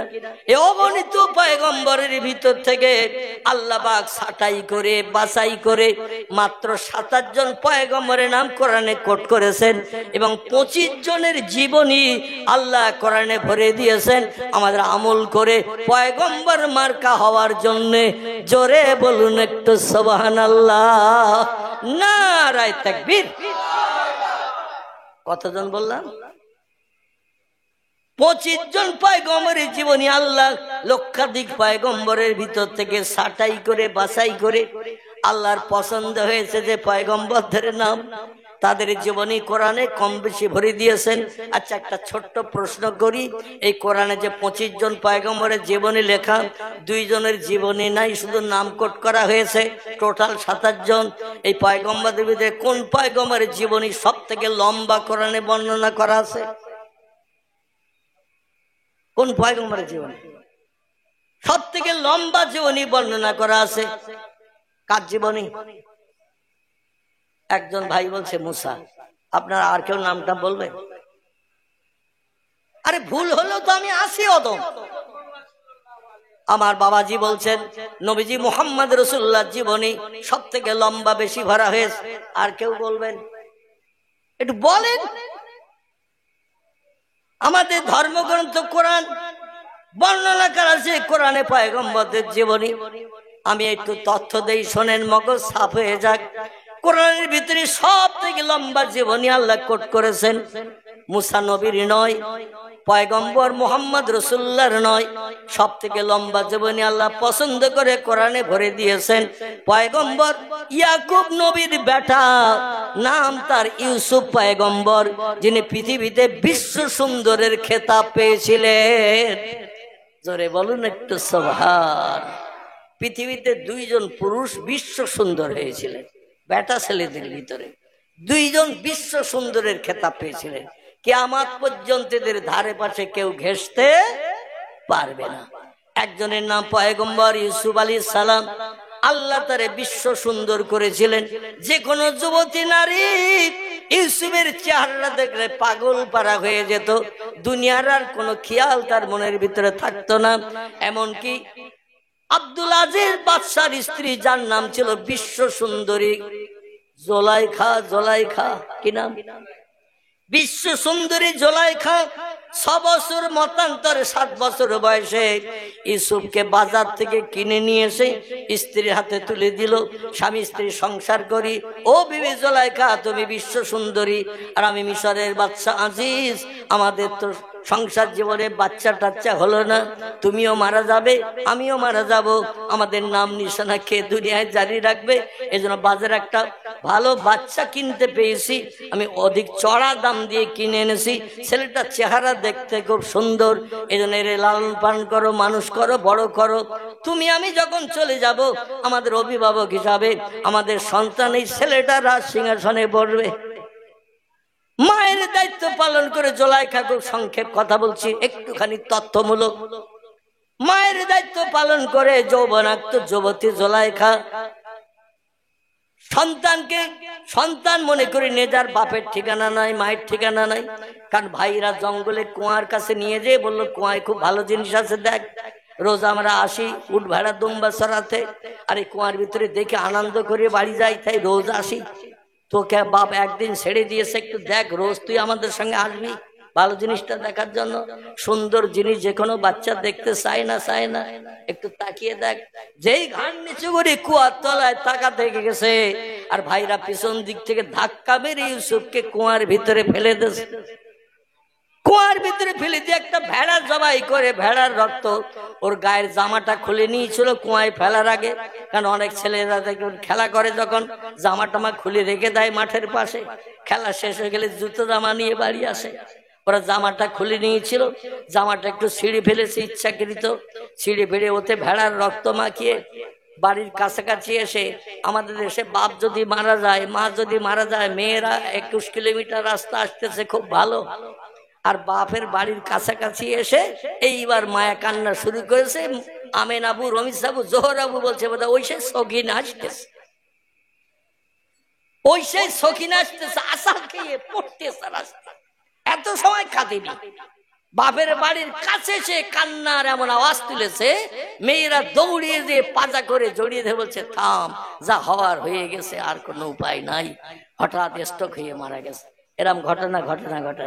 ওরা বাড়ির কাছে এসে ভাইরা মায়া কান্না কাঁদছে, বাপেরে দেখাবে, আমাদের ভাইরে আমরা কিছু করি নাই, আসলে একটা বাঘ ওয়াকালা যে বা ইউসুফা, ওরা বলে একটা নেকড়ে বাঘ আমাদের ভাইকে খেয়ে ফেলেছে।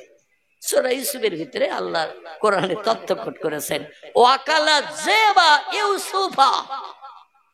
ভাইরে এসে বলছে, আব্বা আমরা মাঠে খেলা করছিলাম, ইউসুফ পাশের কাছে বসে আমাদের খেলা দেখছিল, আর ও দেখতে সুন্দর বলে বাঘ আমাদের কাউকে আর ধরেনি, ওরে এসে হালুম করে পড়ে ধরেছে। আমরা সব ভাইরা দৌড়িয়ে ছুটে গেলাম, যেয়ে ওরে ধরিয়ে টানাটানি করে বাঘের গালের থেকে ছাড়ানোর চেষ্টা করলাম, কিন্তু বাঘ এমন করে নাপটা মেরে ওরে গালে করে নিয়ে চলে গেল, ছেঁড়া জামা আমাদের হাতে। এই দেখুন তার রক্ত মাখা। পয়গম্বর ইয়াকুব বলছেন, শোন, তোরা বলছিস আমার ছেলে ইউসুফের বাঘে খেয়ে নিয়েছে, আর আমার নাকে জিন্দা ইউসুফের গন্ধ আমার নাকে এসে লাগতেছে। জোরে বলুন একটু সুবহান। আচ্ছা, আমরা কি বলতে পারবো ইউসুফ বেঁচে আছে? তার গায়ের গন্ধ হাওয়ার মাধ্যম দিয়ে বাপের নাকে লাগাচ্ছেন আল্লাহ কয়েক মাইল দূর থেকে। আল্লাহ পারেন না? আমরা যেটা পারি না সেটা করতে পারে কে? এই গন্ধ যদি আমরা শুকতে চাই, এখানে বসে বাহ্যিক চোখ বন্ধ করে দিল্লি, বোম্বাই, জাপান, জার্মানের খবর যদি নিতে চাই, আমরা পারবো না। লাকাদ খলাকনাল ইনসানা ফি আহসানি তাকবীম। আল্লাহ বলছেন, যত সৃষ্টি পৃথিবীতে পাঠিয়েছি সব সৃষ্টির কাছে সেরা করেছি ইনসান, মানুষ জাতিকে। মানুষ হলো সেরা, এই জন্য মানুষ দুর্জয়কে পরাজয় করতে পারবে যদি আমারে রাজি করে নিতে পারে। নবী বলছেন, মান কানা লিল্লাহ, যে ব্যক্তি আমি আল্লাহ আমার আপন হয়ে যায়, কানা আল্লাহু লাহু, আমি আল্লাহ তার আপন হয়ে যাই। আমি আল্লাহ যার আপন হয়ে যায়, তার আর কোনো ব্যক্তির সাহায্যের প্রয়োজন নাই, আমি তার জন্য এনাফ। অন্তরের চোখ খুলতে হবে, এখানে বসে টেলিভিশনের পর্দার মতো যেখানে দেখার ইচ্ছা করবো দেখতে পাবো। অন্তরের কান খুলতে হবে, এখানে বসে যে কোনো জায়গার খবর হাওয়ার মাধ্যম দিয়ে মোবাইল মেশিনে, যদি বিজ্ঞানীরা হাজার হাজার মাইল দূরের খবর, কার কণ্ঠ, ছেলের কণ্ঠ কি মেয়ের কণ্ঠ, বাপের গলা কি মায়ের গলা, হাওয়ার মাধ্যম দিয়ে আমাদের কানে শোনায় না? বিজ্ঞানীরা যদি এটা পারে, আল্লাহ কি অপারক? আল্লাহ বলছেন, আমি তার থেকে বেশি পারি। তবে আমাকে যদি আপন বানাতে কেউ চাও, একটা কাজ তোমরা করে নাও। কাজটা কি? একটা কাজ করতে হবে, দুটো পাঁচটা না, একটা। আচ্ছা, ওই কাজটা কি বলতে পারবেন কেউ? যদি না পারেন তাহলে আমি কোরআনের তথ্য দিয়ে কাজটার কথা বলি। কোরআনের 15 পারা সূরাটির নাম সূরাতুল বনি ইসরাইল। আল্লাহ সূরা বনি ইসরাইলের ভিতরে তার আপন হওয়ার জন্য একটা কাজের কথা বলেছেন। সেই কাজটা আপনি বলবো, আপনারা শুনবেন না, আজকে থাকবে। হ্যাঁ, বলতে হবে। তাহলে তো আপনারা চালাক শ্রোতা দেখছি, যে হুজুর এটা থাক, সামনের দিন এসে বলবেন, তাহলে আমার একটা চান্স বোধহয় থাকতো। কিন্তু আপনারা চালাক, সব আজকে শুনে নেবেন। আলহামদুলিল্লাহ। এই চালাক হওয়া ভালো না খারাপ? ইসলাম শরীয়তের দামি দামি কথাগুলো শোনার জন্য চালাক হওয়া ভালো। জোরে বলুন একটু সুবহানাল্লাহ। সুন্নাত মান ক্বাদ আরসালনা ক্বাবলাকা মির রাসূলিনা ওয়ালা তাজিদু লিসুন্নাতিনা তাহবিলা। আকিমিস সালাতা লিদুলুকিশ শামসি ইলা গাসাকিল লাইলি ওয়া কুরআনাল ফাজর ইন্না কুরআনাল ফাজরে কানা মাশহুদা। এবার শুনুন, ওমিনাল লাইলি ফাতাহাজ্জাদ বিহি নাফিলাতাল লাক। জোরে বলুন একটু আল্লাহু আকবার। কোরআনের 15 পারা, সূরাটির নাম সূরা বনী ইসরাইল। আল্লাহ বলছেন ওমিনাল লাইলি ফাতাহাজ্জাদ বিহি। যদি আমাকে কেউ আপন বানাতে চাও, আমার প্রেমিক প্রেমিকা বান্দা বান্দি হতে চাও, রাবিয়া বসরি যদি হতে চাও, হাসান বসরি হতে যদি চাও, আব্দুল কাদের জিলানি যদি হতে চাও, পীর বাকি বিল্লাহ হতে চাও, নিজামুদ্দিন আউলিয়া হতে চাও, এমন করে পীর আবু বকর সিদ্দিকী যদি হতে চাও, আল্লামা রুহুল আমিনের দলের মানুষ যদি হতে চাও, তাহলে একটি কাজ করবে। রাত্র দ্বীপ্রহর অতিবাহিত হয়ে যাওয়ার পরে ফজরের আজান ধ্বনির আগ পর্যন্ত আমার যে বান্দা বান্দি ঘুমকে হারাম করতে পারবে, বিবি বাচ্চার মায়া ছেড়ে দিতে পারবে, সারা রাত গভীর রাত নিঃশব্দ নিস্তুপতা অবলম্বন করে সব সৃষ্টি দেহের ক্লান্তি দূর করার জন্য বিশ্রামে ঘুমিয়ে যায়, ওই সময় ঘুমটা হারাম করে যে বান্দা তাহাজ্জুদের নামাজে দাঁড়িয়েছে, আমি আল্লাহ আমার রেজামন্দির জন্য 4 রাকাত মতান্তরে 6 রাকাত, কথা বললাম 4 রাকাত মতান্তরে 6 রাকাত নামাজ যে বান্দা আমার রেজামন্দির জন্য আদায় করে, আমি আল্লাহ খুব তাড়াতাড়ি তাদের অন্তরের চোখ খুলে দেই, অন্তরের কান খুলে দেই। বান্দার সব সমস্যার সমাধানের দায়িত্ব আমি আল্লাহ আমার কুদরতি হাতে নিয়ে থাকি। নবী তাহাজ্জুদ পড়িয়েছে বলে মনে হয়? আলহামদুলিল্লাহ। বিশ্ব নবী রাতের বেলা তাহাজ্জুদে নামাজ পড়তেন, এক এক রাকাতে কোরআন খতম করতেন। আর আমরা যদি সূরা পড়ি তো অন্তত সূরায়ে দোহা, সূরায়ে কাউসার, এমন করে ছোট ছোট সূরা, ইন্না আতাইনা কাল কাউসার ফাসাল্লি লিরাব্বিকা ওয়ানহার ইন্না শানিআকা হুয়াল আবতার কুল হু আল্লাহু আহাদ আল্লাহুস সামাদ লাম ইয়ালিদ ওয়া লাম ইউলাদ ওয়া লাম ইয়াকুল লাহু কুফুয়ান আহাদ। এই রকম ছোট ছোট সূরাগুলো খুঁজি। রাতের বেলা ঘুম কামাই করে নামাজ পড়তে 1.5 ঘন্টা দাঁড়িয়ে থাকবো? আহারে, লা ইউকাল্লিফুল্লাহু নাফসান ইল্লা উসহা। আল্লাহ কোরআনে তথ্য কোট করেছেন, আমি বান্দার সাধ্যের অতীত কষ্ট বান্দারে দেই না। বান্দারে অতটা কষ্ট আমি দিই যতটা কষ্ট বান্দা সহ্য করতে পারে। জোরে বলুন একটু সুবহানাল্লাহ। যতটা কষ্ট বান্দা সহ্য করতে পারে ততটা কষ্ট বান্দারে দিই, দিয়ে আমি বান্দারে আমার আপন বানিয়ে থাকি। আমরা তো পারি নাই অন্তরের চোখ আলগা করতে। দাদা হুজুরের অন্তরের চোখ ছিল না? ছিল না? আল্লামা রুহুল আমিনের ছিল না? ছিল না? পীর বাকি বিল্লাহ ছিল না? ছিল না? খাজা কুতুবউদ্দিন বখতিয়ার কাকি ছিল না? ছিল না? হাসান বসরি ছিল না? ছিল না? রাবিয়া বসরির একটা মেয়ে ছেলে, তারও ছিল না? ছিল না? মেয়েরাও পর্যন্ত দুর্জয়কে পরাজয় করে পুরুষকে তলানিতে ঠেকিয়ে দিয়েছেন। জোরে বলুন একটু সুবহানাল্লাহ, নারায়ে তাকবীর। খুব সংক্ষেপ করে একটা তথ্য দেই, যদিও সময়টা এগিয়ে আসছে। হাসান বসরির প্রধান খলিফা হিসাবে একজন মেয়ে ছেলে ছিল। এনার বাড়ি ছিল বসরা নগরীতে, তাই তারে বসরি বলা হতো। হাসানও বসরা নগরীর অধিবাসী, রাবিয়াও বসরা নগরীর অধিবাসী। হাসান একদিন ডেকে বলছেন, রাবিয়া, তোমার সব আমল কালাম আমার কাছে খুব ভালো, তোমার কাজকর্ম আমি, আমার আর যত খলিফা মুরিদ আছে শুনি তোমার খুব কাজকর্ম ভালো, পর্দা প্রশিদায় চলো, ইবাদত বন্দেগী করো, ও রাবিয়া ইসলাম শরীয়তে পূর্ণ পায়বন্দি হয়ে চলো, কিন্তু তোমার একটা কাজ আমার কাছে খুব খারাপ লাগে। রাবিয়া বলছেন, মা সালাকি আইয়ুহাল উসাতিস, ও আমার ওস্তাদ হুজুর, আমার কোন কাজটা আপনার নজরে খারাপ লাগে একটু বললে আমি সংশোধন হব। জোরে বলুন একটু সুবহানাল্লাহ। আর আমাদের যদি কেউ খারাপ কাজের একটু সংশোধনের কথা বলে, সঙ্গে সঙ্গে চড়া মেজাজ করে, আমার কাজ আমি করতে, তোমার চিন্তা তুমি করো। এ বলে না, বলে না, আমার কাজ আমি করছি, তোমার চিন্তা তুমি করো। অল ইয়োর অয়েল মেশিন, তোমার সরকায় তুমি তেল দাও, আমার সরকায় তোমার তেল দিতে হবে না। বর্তমান যুগের মানুষের কুঅভ্যাস বলে না, সুঅভ্যাস বলে। মানুষকে একটা ভালো কথা বলে আপনি খুশি হতে পারবেন না, বরং আপনার অখুশি করে ছেড়ে দেবে। তো বললেন, হুজুর, আমার কোন কাজটা আপনার কাছে খারাপ আমল হিসেবে বিবেচিত হয়েছে?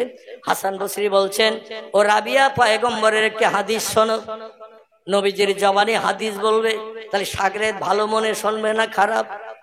কারণ নবীজির হাদিসের এহেনাত যদি কেউ করে, শরীয়তের ফতোয়ার কেতাব নাম তার ফতোয়ায়ে হেদায়া, ফতোয়ায়ে দুররে মুহতার, ফতোয়ায়ে কাজী খান, ফতোয়ায়ে মুহিত, ফতোয়ায়ে আলমগীর, যত নামি দামি ফতোয়ার কেতাব আছে সব কেতাবে লেখকের একমত হয়ে লিখেছেন, আল্লাহর নবীর জবানি যদি কেউ মান্যতা দিতে অস্বীকার করে, খারাপ ধারণা করে, কুধারণা করে, লোকটার সঙ্গে সঙ্গে কাফের হয়ে যাবে, তার ঠিকানা হবে জাহান্নাম। মেনে চলতে পারি আর না পারি, খুব ভালো করে শোনেন, মেনে চলতে পারি আর না পারি, কোরআনের কোন কথা, নবীর জবানে হাদিসের কথা আমরা কোনোদিন খারাপ ধারণা করব না। মেনে চলতে পারি না, আমার পক্ষে অসম্ভব। মাথায় টুপি দিয়ে বাজারে যাওয়া আমার পক্ষে অসম্ভব। মুখে দাড়ি রেখে শ্বশুর বাড়ি যাওয়া, বান্ধবীর সঙ্গে গার্ডেনে যাওয়া, দাড়ি বুকে রাখলে, মাথায় টুপি দিলে বান্ধবী আমার সঙ্গে আর পিকনিক স্পটে গার্ডেনে যাবে না। যতদিনও আমার আপন ততদিন দাড়িও রাখবো না, টুপিও মাথায় দেব না, হাঁটুর নিচে লম্বা জামা গায়ে দেব না, ইংল্যান্ড আমেরিকার পোশাক প্যান্ট আর শার্ট বা গেঞ্জি পরবো।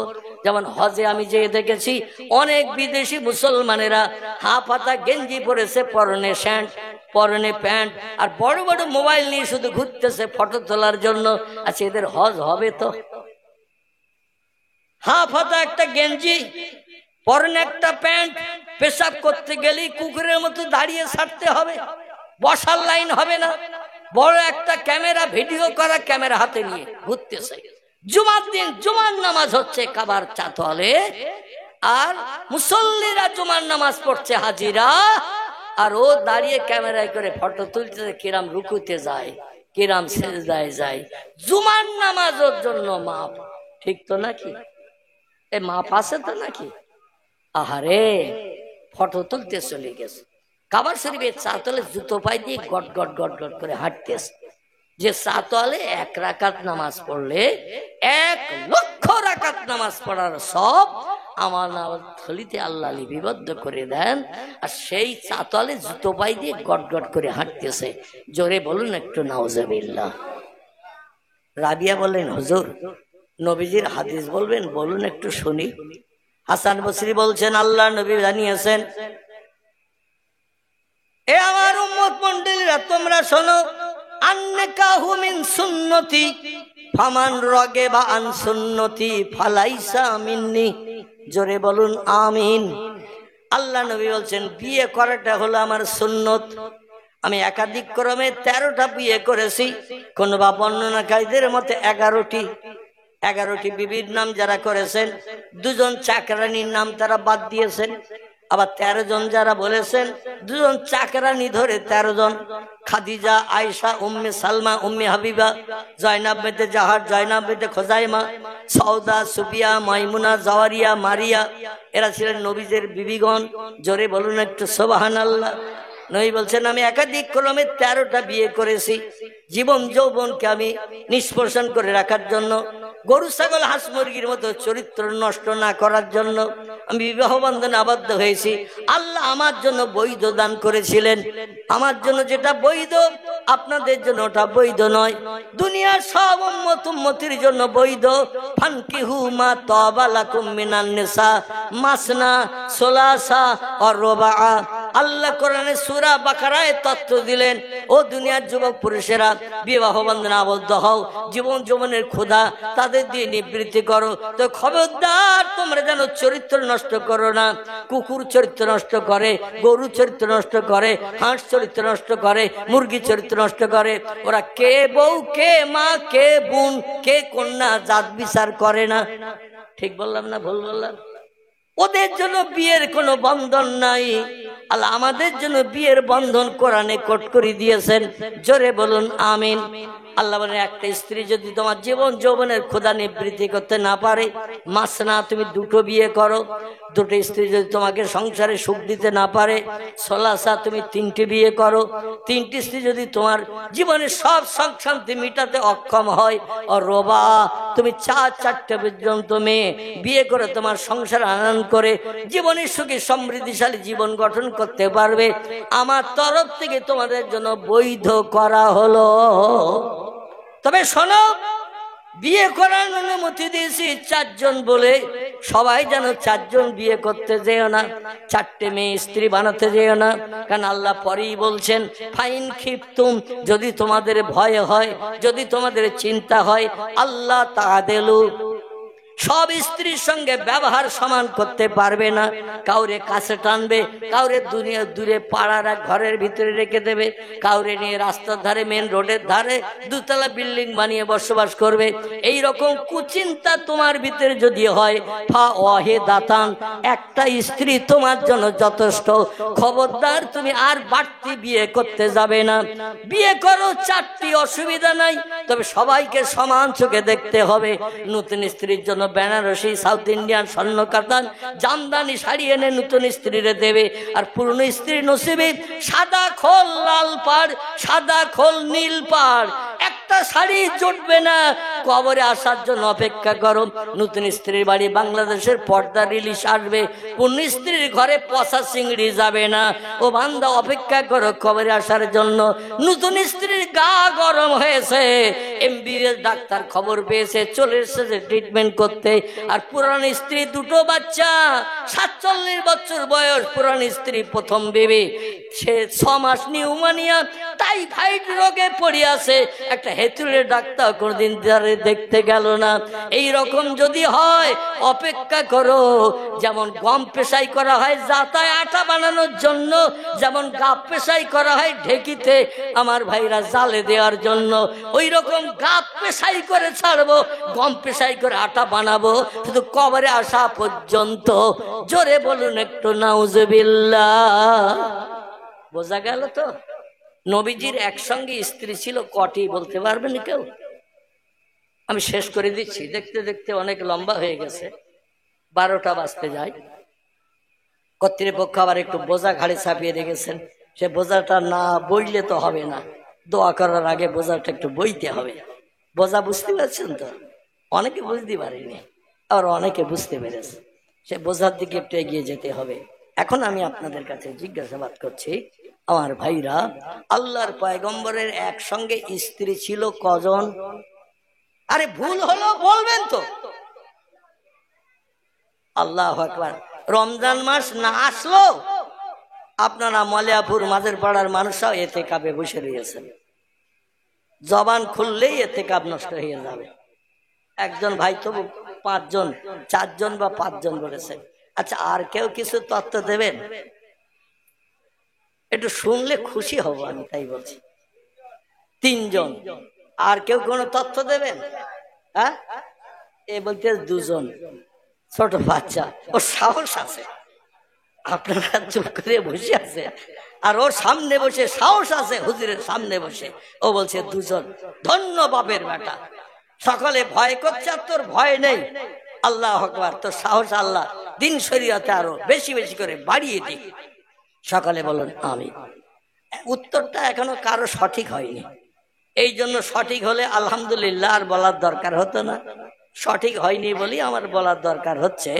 পয়গম্বর একসঙ্গে মক্কা নগরীতে 53 বছর বয়স পর্যন্ত হায়াতে বেঁচে ছিলেন। 53 বছর বয়স পর্যন্ত স্ত্রী ছিল একজন। কজন?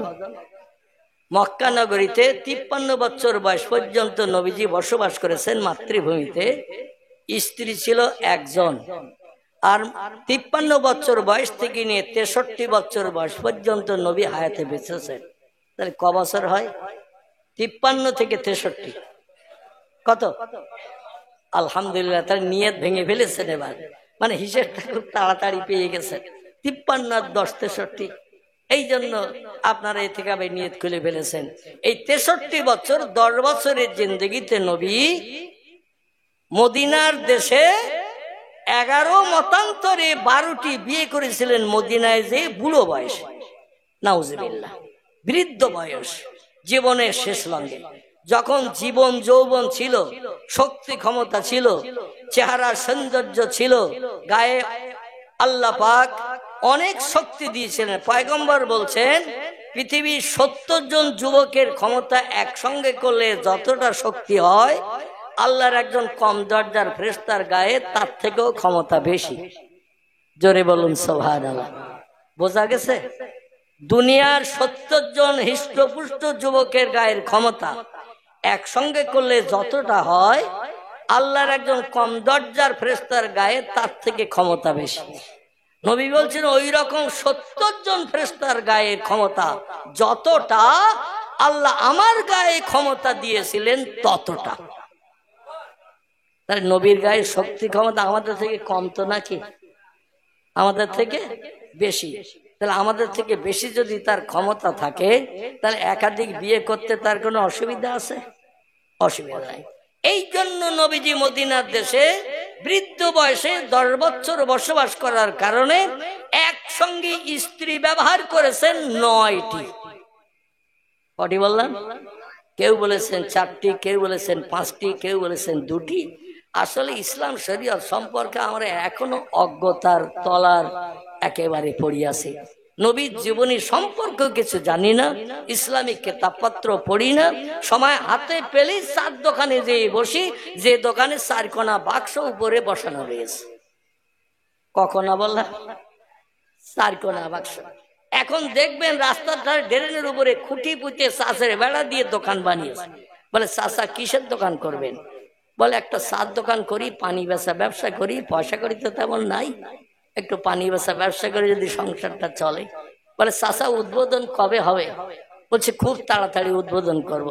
হঠাৎ 4 কাপ কেটে নিয়ে এসেছেন, আর চেয়ার বেঞ্চিও দিয়েছেন লোকজনের বসার জন্য। বলে চাষা তো সে বিস্কুট টিস্কুট খাবার টাবার টোস্ট টোস্ট কই? বলে প্রথম মাল এনেছি ওই কোনায় উপরের দিকে তাকিয়ে দেখো। বলে কি এনেছো চাষা? বলে 36 ইঞ্চি কালারিং টিভি। দোকানের প্রথম মাল এসেছে কালারিং টিভি। আপনাদের এদিকে অবশ্য কোনো 4 দোকানে নেই, বদনাম দেব না, কারণ আমার তো আবার বাড়ি যেতে হবে নাকি। হ্যাঁ, বলে হুজুর আমার ব্যবসার বিরুদ্ধে বদনাম করে গেছে, ধর কত কষিয়ে দেই যাতে 4 দোকানের নামে আর কোনো কথা না বলে। আল্লাহু আকবার। শরীয়তের ফতোয়ার কিতাবে এসেছে অবৈধ হারাম জিনিস ব্যবহার করে যদি খরিদ্দার বসিয়ে রাখা হয়, যত টাকা আয় হবে টাকা হলো হারাম, ব্যবসা হালাল, কিন্তু অবৈধ জিনিস ব্যবহার করার কারণে শ্রোতা বসিয়ে রেখেছেন ন্যাংটা নারী দেখানোর জন্য, ন্যাংটা পুরুষ দেখানোর জন্য, অবৈধ জিনিস দেখিয়ে মানুষকে ফেভার করে রাখার জন্য। এই মেশিন ব্যবহার করার কারণে, যন্ত্র ব্যবহার করার কারণে এই হালাল ব্যবসার টাকা পর্যন্ত হারাম হয়ে যাবে। ওই ব্যক্তির নামাজ, কালাম, তসবিহ, তাহলিল, জিকির, আজকার, কোরআন তেলাওয়াত আল্লাহর দরবারে কিছুই কবুল হবে না। এবার মানবেন না মানবেন আপনাদের ব্যাপার। আমি একটু দানা ছড়িয়ে দিলাম, সারা গাছ হলে একটু তেল সার পাউডার দেবেন, অবশ্যই ফসল হবে। আর ফসল কেটে নিয়ে বাড়ি যেতে পারবেন, বসে বসে খাওয়ার সুযোগ হবে। জোরে বলুন আমিন। আমার ভাইরা, পয়গম্বরের একসঙ্গে বিবি ছিল মদিনার দেশে 9 জন। আমাদের দেশে যদি 3টে বিয়ে কেউ করে, 2টো বিয়ে করে, 4টে বিয়ে করে, দেখবেন অধিকাংশ স্ত্রীদের এক ঘরে রাখে না, এক বাড়িতেই রাখে অনেকে, কারণ 2 জায়গায় বাড়ি বানানোর ক্ষমতা নাই। তবে কেউ বা থাকে কামরায়, কেউ বা থাকে বারান্দায়, কেউ বা থাকে ঘরে, এই রকম থাকে। নবীজি 9 জন স্ত্রী একসঙ্গে রেখেছেন। কারো নাম আয়েশা, কারো নাম হাফসা, কারো নাম উম্মে হাবিবা, কারো নাম উম্মে সালমা, কারো নাম জাইনাব বিনতে জাহাশ, কারো নাম জাইনাব বিনতে খুজাইমা, কারো নাম সাউদা, কারো নাম সুফিয়া, কারো নাম মাইমুনা, কারো নাম জাওয়ারিয়া, কারো নাম মারিয়া, এমন করে মা বিয়া কিপ্তিয়া। এইরকম নবীজির স্ত্রীদের নাম ছিল। প্রত্যেকটা বিবিকে আলাদা আলাদা ঘর মসজিদ নববীর চতুর্পাশে বানিয়ে দিয়েছিলেন। জোরে বলুন সুবহানাল্লাহ। এমন এত দূরে দূরে বানিয়ে দিয়েছিলেন, ওই স্ত্রীর ঘরে যে যদি আমি প্রেম আলাপের গল্প গুজব করি, পাশের ঘরটার মেয়েটা যেন শুনতে না পায়। কারণ সব দিন সব সময় তো মনে আনন্দ থাকে না। এক স্ত্রী ঘরে গেলাম, একটু মন খারাপ, কথাবার্তা কম বললাম। আর এক স্ত্রী ঘরে গেলাম, হাসি খুশিতে গল্প করলাম। আর পাশের ঘরের স্ত্রী যদি শোনে, ও তো মনে কষ্ট পাবে, বলে আমার ঘরে নবী আসে, মন কালো করিয়ে, মনে অখুশি হবে। তা কারো ঘরের কথা যাতে কোনো বিবির ঘরে না যায়, এই জন্য ঘরগুলো একটু দূরে দূরে বানিয়ে দিয়েছিলেন। এবং পয়গম্বর আদর্শের নীতি ছিল, এই 9 জন স্ত্রী কিনে যখন মদিনায় সংসার করেছেন, প্রতিটি স্ত্রীর ঘরে 1 রাত করে পালা পালা করে থেকেছেন। আর আমাদের দেশে পুরান স্ত্রী 3টি বাচ্চা, তার সঙ্গে কোনো খোঁজ খবর নাই। নতুন বউটারে নিয়ে 1 সপ্তাহ এক বালিশে মাথা দিয়ে শুয়ে থাকি। ঠিক বললাম না ভুল বললাম? তার দুঃখ দুর্দ স্বভাবের কথা শুনিও না। জর্জারি হলো হেতুরের ডাক্তারও খবর পায় না। আলামালে কবর পর্যন্ত আসার অপেক্ষা, কবরে আসলেই দেখবে আটা কি করে বানানো হয়। আমার ফেরেশতারা তোমারে ছাড়বে না। জোরে বলুন একটু নাউজুবিল্লাহ। সেই পয়গম্বর মুহাম্মদ রাসূলুল্লাহ সাল্লাল্লাহু আলাইহি সাল্লামকে আল্লাহ পাক ধরার বক্ষে আনালেন, এতিম করে, গরিব করে, নিঃস্ব করে, কাঙাল করে।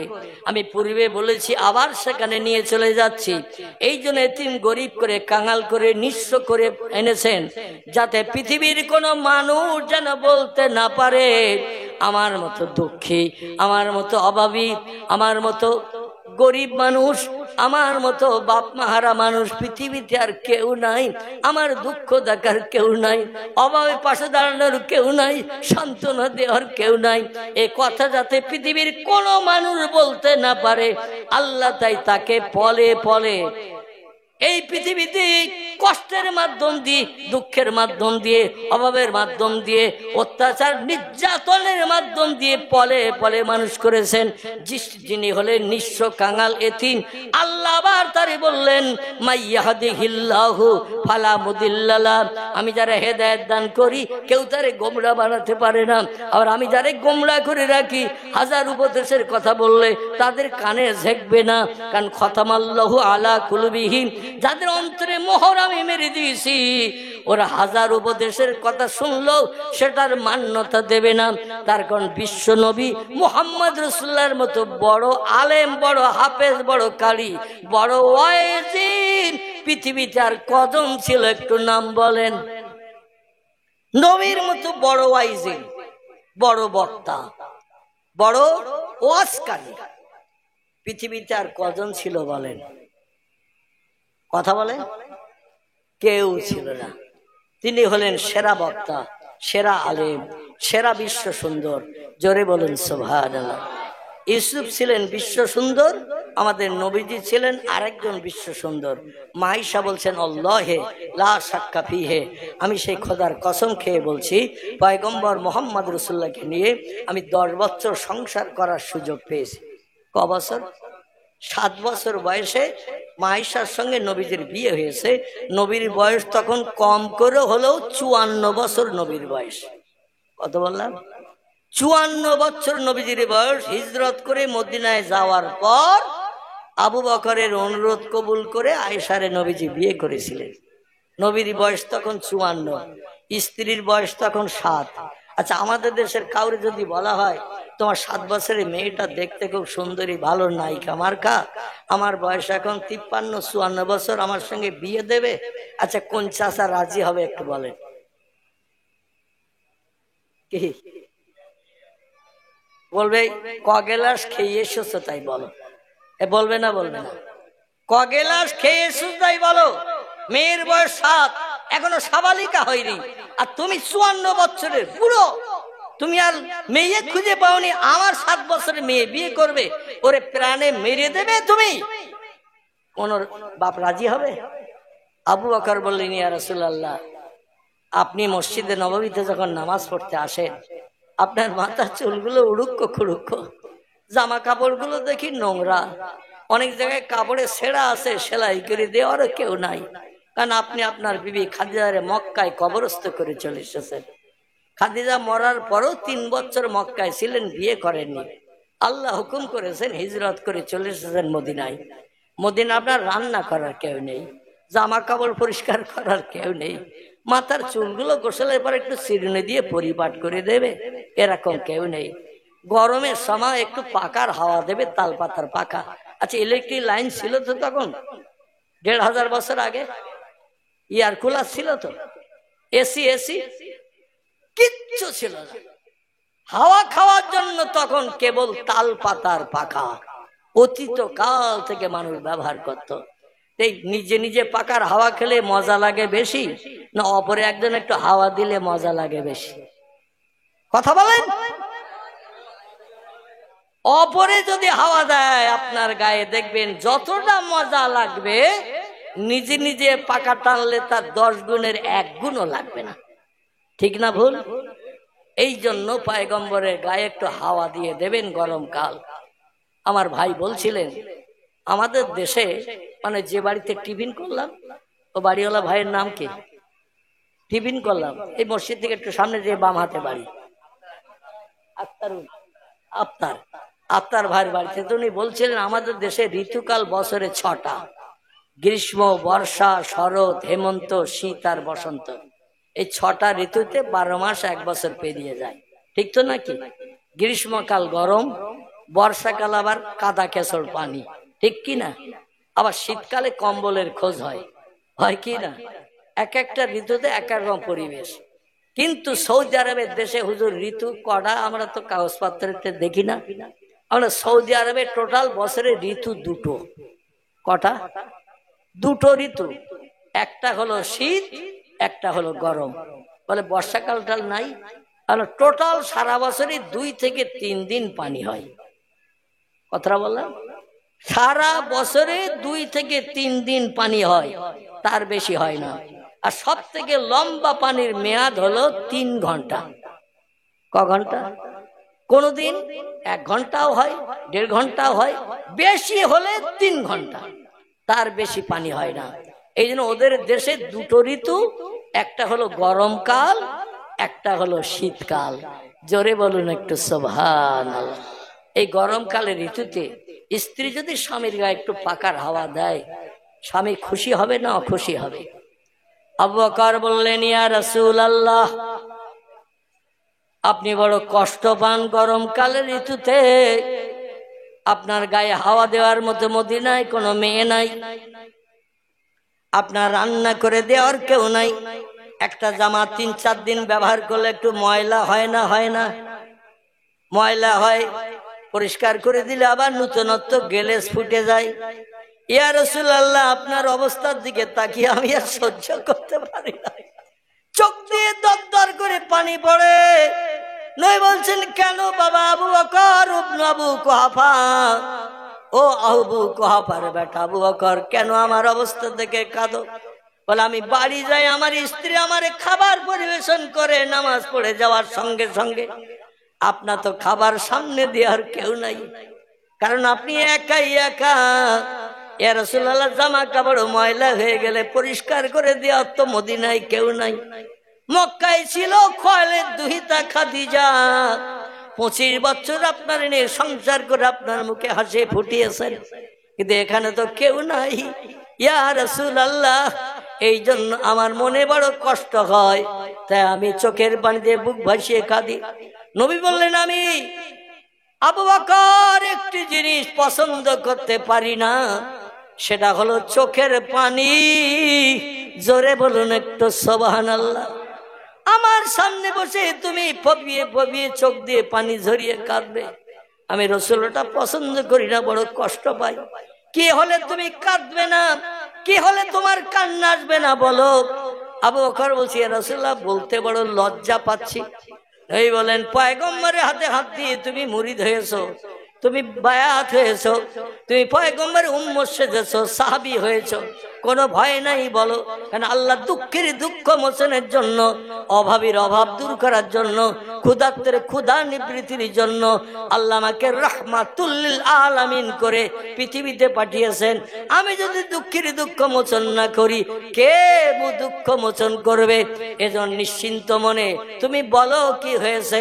আবু বকর বলেন, ইয়া রাসূলুল্লাহ, আপনার খাবার যাতে রান্না করে আপনার সামনে জোহরের নামাজের পরে পরিবেশন করতে পারে কেউ, মাথার চুলগুলো চিরুনি দিয়ে গোসলের পর আঁচড়ে দিতে পারে কেউ, জামা কাপড়গুলো পরিষ্কার করে দিতে পারে কেউ, রাতের গভীরে গরমকালে একটু পাকার হাওয়া দিয়ে আপনার ঘুম পাড়িয়ে দিতে পারে কেউ। এই জন্য আমার তো তেমন কোনো কেউ নাই। আমার 7 বছরের একটা বাচ্চা মেয়ে আছে, নাম তার হযরতে আয়েশা। ইয়া রাসূলুল্লাহ, বেয়াদবি নেবেন না, আপনি যদি মতামত দেন আমার কোন আয়েশারে আমি আপনার হাতে তুলে দিতে চাই। জোরে বলুন একটু সুবহানাল্লাহ, নারায়ে তাকবীর। আমরা নবীর উম্মত, নবী যদি এখন হায়াতে বেঁচে থাকতেন, আমরা কি এরকম দায়িত্ব পালন করতে কেউ উদ্যত হতাম? বরং 54 বছরের চাচা মেয়ের বিয়ের প্রস্তাবের কথা বললে ঘর থেকে লাঠি টাঠি বার করে আনতাম কিনা, পাগল হওয়ার স্বাদ মিটিয়ে দেব। উনি বললেন, ইয়া রাসূলুল্লাহ, আমার মেয়েটার আপনি স্ত্রী হিসেবে একটু কবুল করলে আমি বড় খুশি হই। নবী বললেন, আবু বকর, তুমি যাতে খুশি, আল্লাহ তাতে খুশি, আমি মুহাম্মাদুর রাসূলুল্লাহ তাতে খুশি। আমার বিয়ে করার ইচ্ছার নাই।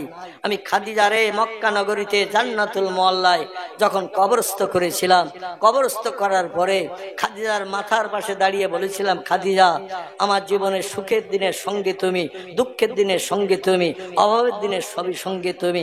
খাদিজা, তোমার অর্থ যদি ইসলামের দাওয়াতে মক্কায় দান না করতে, আমি রাসূল মক্কায় কলেমার প্রচার প্রসার করতে পারতাম না। এবং আমি কলেমার দাওয়াত দিয়ে ঘরে যত সময় না ফিরি, রাত্র 3য় প্রহর হয়ে যাওয়ার পরও গভীর রাতে যখন বাড়ি ফিরেছি, আমি দেখেছি তুমি দরজায় পিঠ লাগিয়ে দাঁড়িয়ে আসো। আমি একবার আস্তে আস্তে খাদিজা বলে ডেকেছি, জোরে বললে আমার ঘরের পাশে চাচা আবু জেহেল শুনতে পেলি, বলে এই রাত্রি কোথায় গিয়েছিলি বল?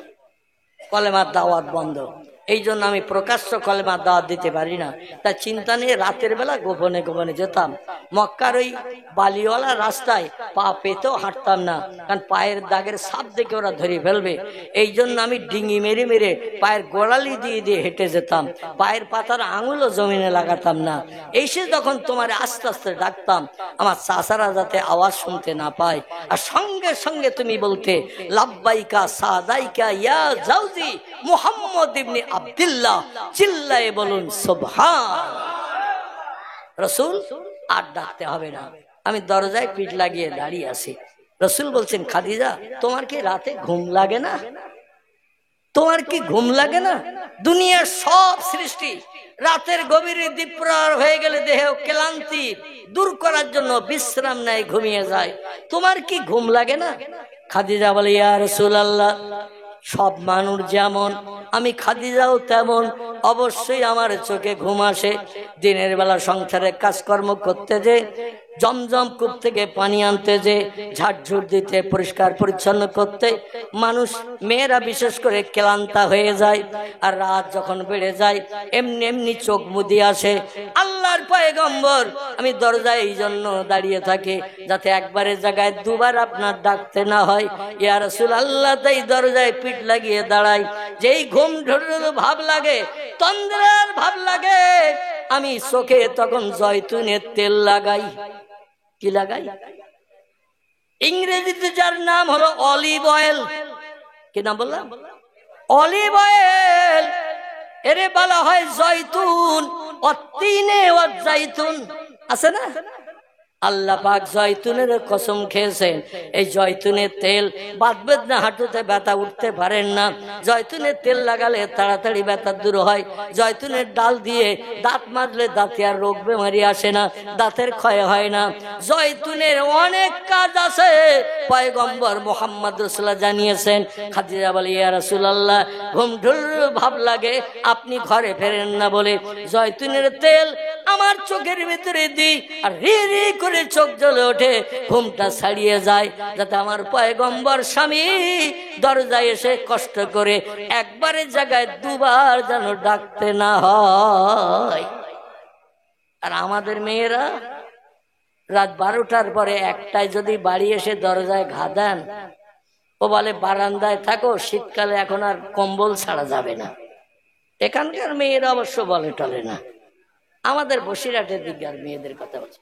শীতকাল, মাঘ মাসে শীত, কম্বলের ভিতরে ঢুকেছি, কম্বল গরম হয়ে গেছে, আর তুমি একটার সময় এসেছো বাড়ি, উঠে দিয়ে দরজা খুলতে হবে, বারান্দায় ওখানে পড়ে থাকো, সকালে খবর হবে, খবর সকালে হবে। মাঝে মধ্যে দরজার শিকল নাড়া দিয়ে দিয়ে ঘুম ভাঙে না। আচ্ছা, জেগে যদি কেউ ঘুমায়, এদের ঘুম কি ভাঙানো যায়? জেগে ঘুমালে দরজায় লাথি মেরে মেরে দরজাও মাঝে মাঝে স্বামীর ভাঙতে হয়। তবে মলিয়াপুরের মাঝের পাড়ার মারা ভালো, এরা জয়তুনের তেল না পেলে অন্তত অম্লতাঞ্জন দেয়, চাঁদমার্কা মলম দেয়। এ যদি চোখে দেয়, রিরি করবে না, করবে না, এই করবে না, করবে না, ঘুম ছুটে যাবে না, যাবে না। এখানকার মারা ভালো, জয়তুনের তেল না পেলেও অম্লতাঞ্জন মলম চোখের ভিতরে দেয়, ঘুম যাতে ছুটে পালিয়ে যায়। এই খাদিজাতুল কুবরা যতদিন হায়াতে বেঁচে ছিলেন, নবীজি আর দ্বিতীয় বিবাহ করেননি। জোরে বলুন সুবহানাল্লাহ। আর কবরের পাশে দাঁড়িয়ে বললেন, খাদিজা, তোমার কবরের ধারে দাফন করে দিয়ে আমি ওয়াদা করে যাচ্ছি, জীবনে কোনো মেয়েকে আমার সংসারে সুখ ভোগের জন্য আমি আমার কাছে আর নিয়ে আসবো না, আমার কাছে আমি আর নিয়ে আসবো না। আজকের পণ করে গেলাম, যতদিন বাঁচবার দ্বিতীয় বিয়ে করব না, এই পণ করেছিলেন নবীজি। কিন্তু আবু বকর সিদ্দিকের মর্যাদা সম্মান রক্ষা করতে যে, তার দাম দিতে যে, রসুল বলেন, আজকের পণ ভাঙতে বাধ্য হলাম তোমার চোখের পানি মোচনের জন্য। জোরে বলুন সুবহানাল্লাহ। এই আয়েশার সঙ্গে পয়গম্বর মুহাম্মদ রাসূলুল্লাহর বিয়ে হয়েছে যখন, আয়েশার বয়স 7 বছর, নবীজির বয়স তখন 54 বছরের উপরে। মাইশাতুল হুমায়রা বিশ্ব নবীকে নিয়ে কম বেশি কেউ বলেছেন 9 বছর, কেউ বলেছেন 10 বছর সংসার করার সুযোগ পেয়েছিলেন। মাইশার বয়স যখন 17, কত বললাম? মাইশার বয়স যখন 17, পূর্ণ যৌবন একটা যুবতী হয়েছেন যখন, নবীজি তখন বিদায় নিয়ে আয়েশারে ফাঁকি দিয়ে চলে গেলেন সুদূর মদিনাতুল মুনাওয়ারায়। সবুজ গম্বুজের নিচে পয়গম্বরকে দাফন করা হলো। সকলে পড়ুন, ইন্না লিল্লাহি ওয়া ইন্না ইলাইহি রাজিউন।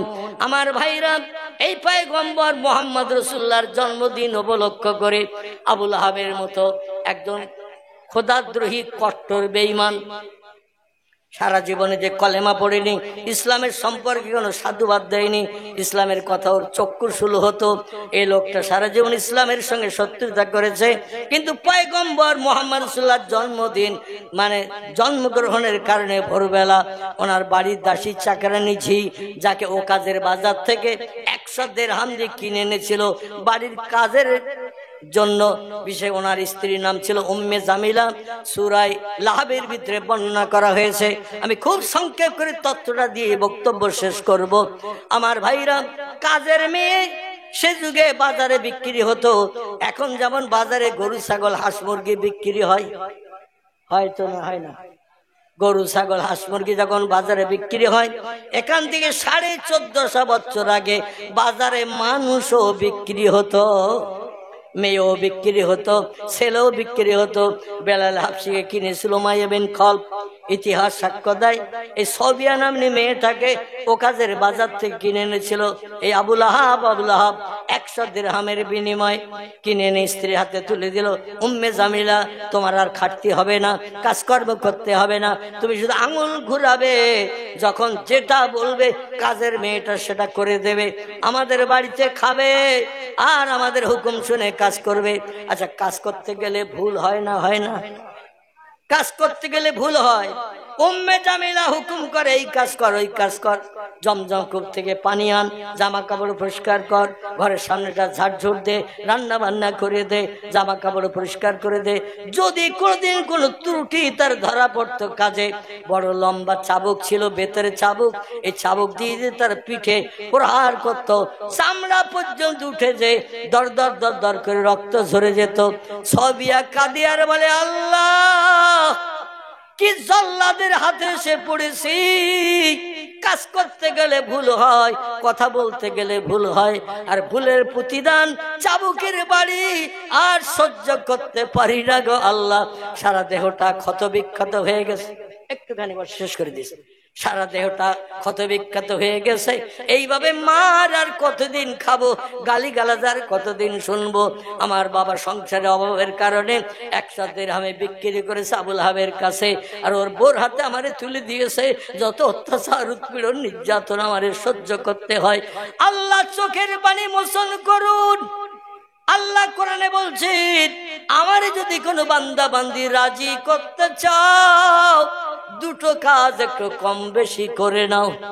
কথা বললাম, দুটো কাজ একটু কম বেশি করে নাও, নানি দাদির কথা নয়। আল্লাহ কোরআনে বলছেন, ফালিয়াদহাকু কালিলাও ওয়ালিয়াবকু কাসীরা। জোরে বলুন একটু আল্লাহু আকবার। আল্লাহ বলছে, আমারে যদি রাজি করতে চাও, চোখের পানি যদি মুছতে চাও, মুখে যদি হাসি ফোটাতে চাও, দুটি কাজ একটু কম বেশি করে নাও।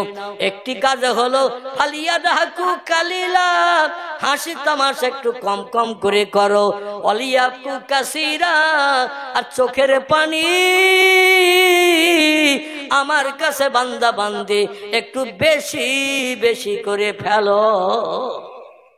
হাসো কম, কাঁদো বেশি। আমি দুনিয়ায় মানুষদের পাঠিয়েছি হাসির জন্য নয়, পৃথিবীতে মানুষকে পাঠিয়েছে কান্নার জন্য।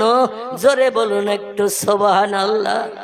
নবী বলছেন, দুনিয়া হলো কান্নার জায়গা, হাসির জায়গা হলো আল্লাহর জান্নাত। আর একটু জোরে হবে না? পয়গম্বর বলছেন, দুনিয়া হলো কান্নার জায়গা, এটা হাসির জায়গা নয়। হাসির জায়গা হলো আল্লাহর জান্নাত।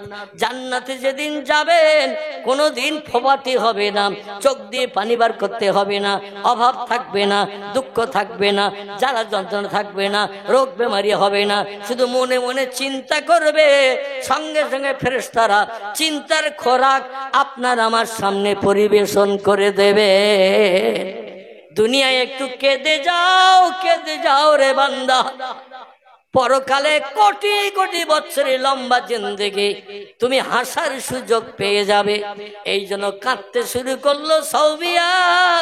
আল্লাহ বলেন, ফাসবরুন জামিলুন, ধৈর্য ধর, অপেক্ষা কর, আমি 3টি নারীর চোখের পানি একদিনে মোচন করে দেব।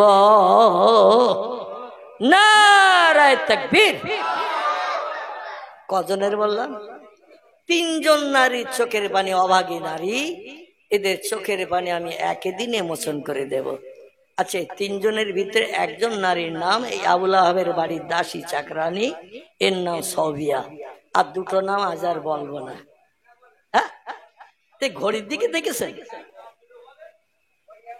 আর 2টো এখনো বলতে হবে। আল্লাহু আকবার।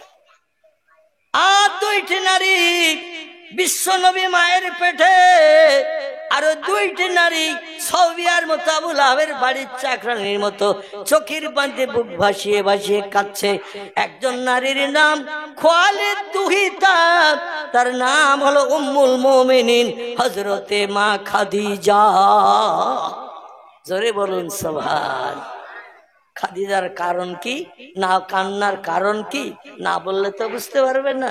একটুখানি তথ্য দেই, কারণ আপনারা বলেননি যে হুজুর ওই 2টো থাক, সামনের বছর এসে বলবেন। চালাক খরিদ্দার সব। এখন এই দুটো বলতে গেলে একটু সময় লাগবে বটে, তবে খুব সংক্ষেপ করে তথ্য দিচ্ছি। খাদিজা যখন যৌবনাক্ত যুবতী হয়ে গেলেন, ওনার পিতার নাম ছিল খয়লিদ। যুবতী মেয়ে যদি কারো ঘরে থাকে, বাপ মার ঘুম হয় বলে মনে হয় বাবাজি? বাপ মার দুশ্চিন্তায় থাকে কিনা? মেয়েটারে কবে বিয়ে দেব, পাত্রস্থ করব, কন্যা দায়ের হাত থেকে নিষ্কৃতি পাবো। প্রত্যেকটি পিতামাতার মগজে মেয়ে যুবতী হয়ে গেলে চিন্তা আসে না? আসে না? রাতের বেলা বালিশে দেখবেন এ পার্শ্ববাস করে, বলে চাচা ওরকম করছো কেন? বলে না কিছু না। আসলে চাচা মনের খবর বলছে না যে আমার মেয়েরে কয়েক জায়গা থেকে দেখতে আসলো, কেউ এখনো পছন্দ হয়েছে এমন খবর দিল না। বাপ মা দুশ্চিন্তা থাকে কিনা। কিন্তু খাদিজা ছিল আরব কান্ট্রির বিশ্ব সুন্দরী। কি সুন্দরী? বিশ্ব সুন্দরী।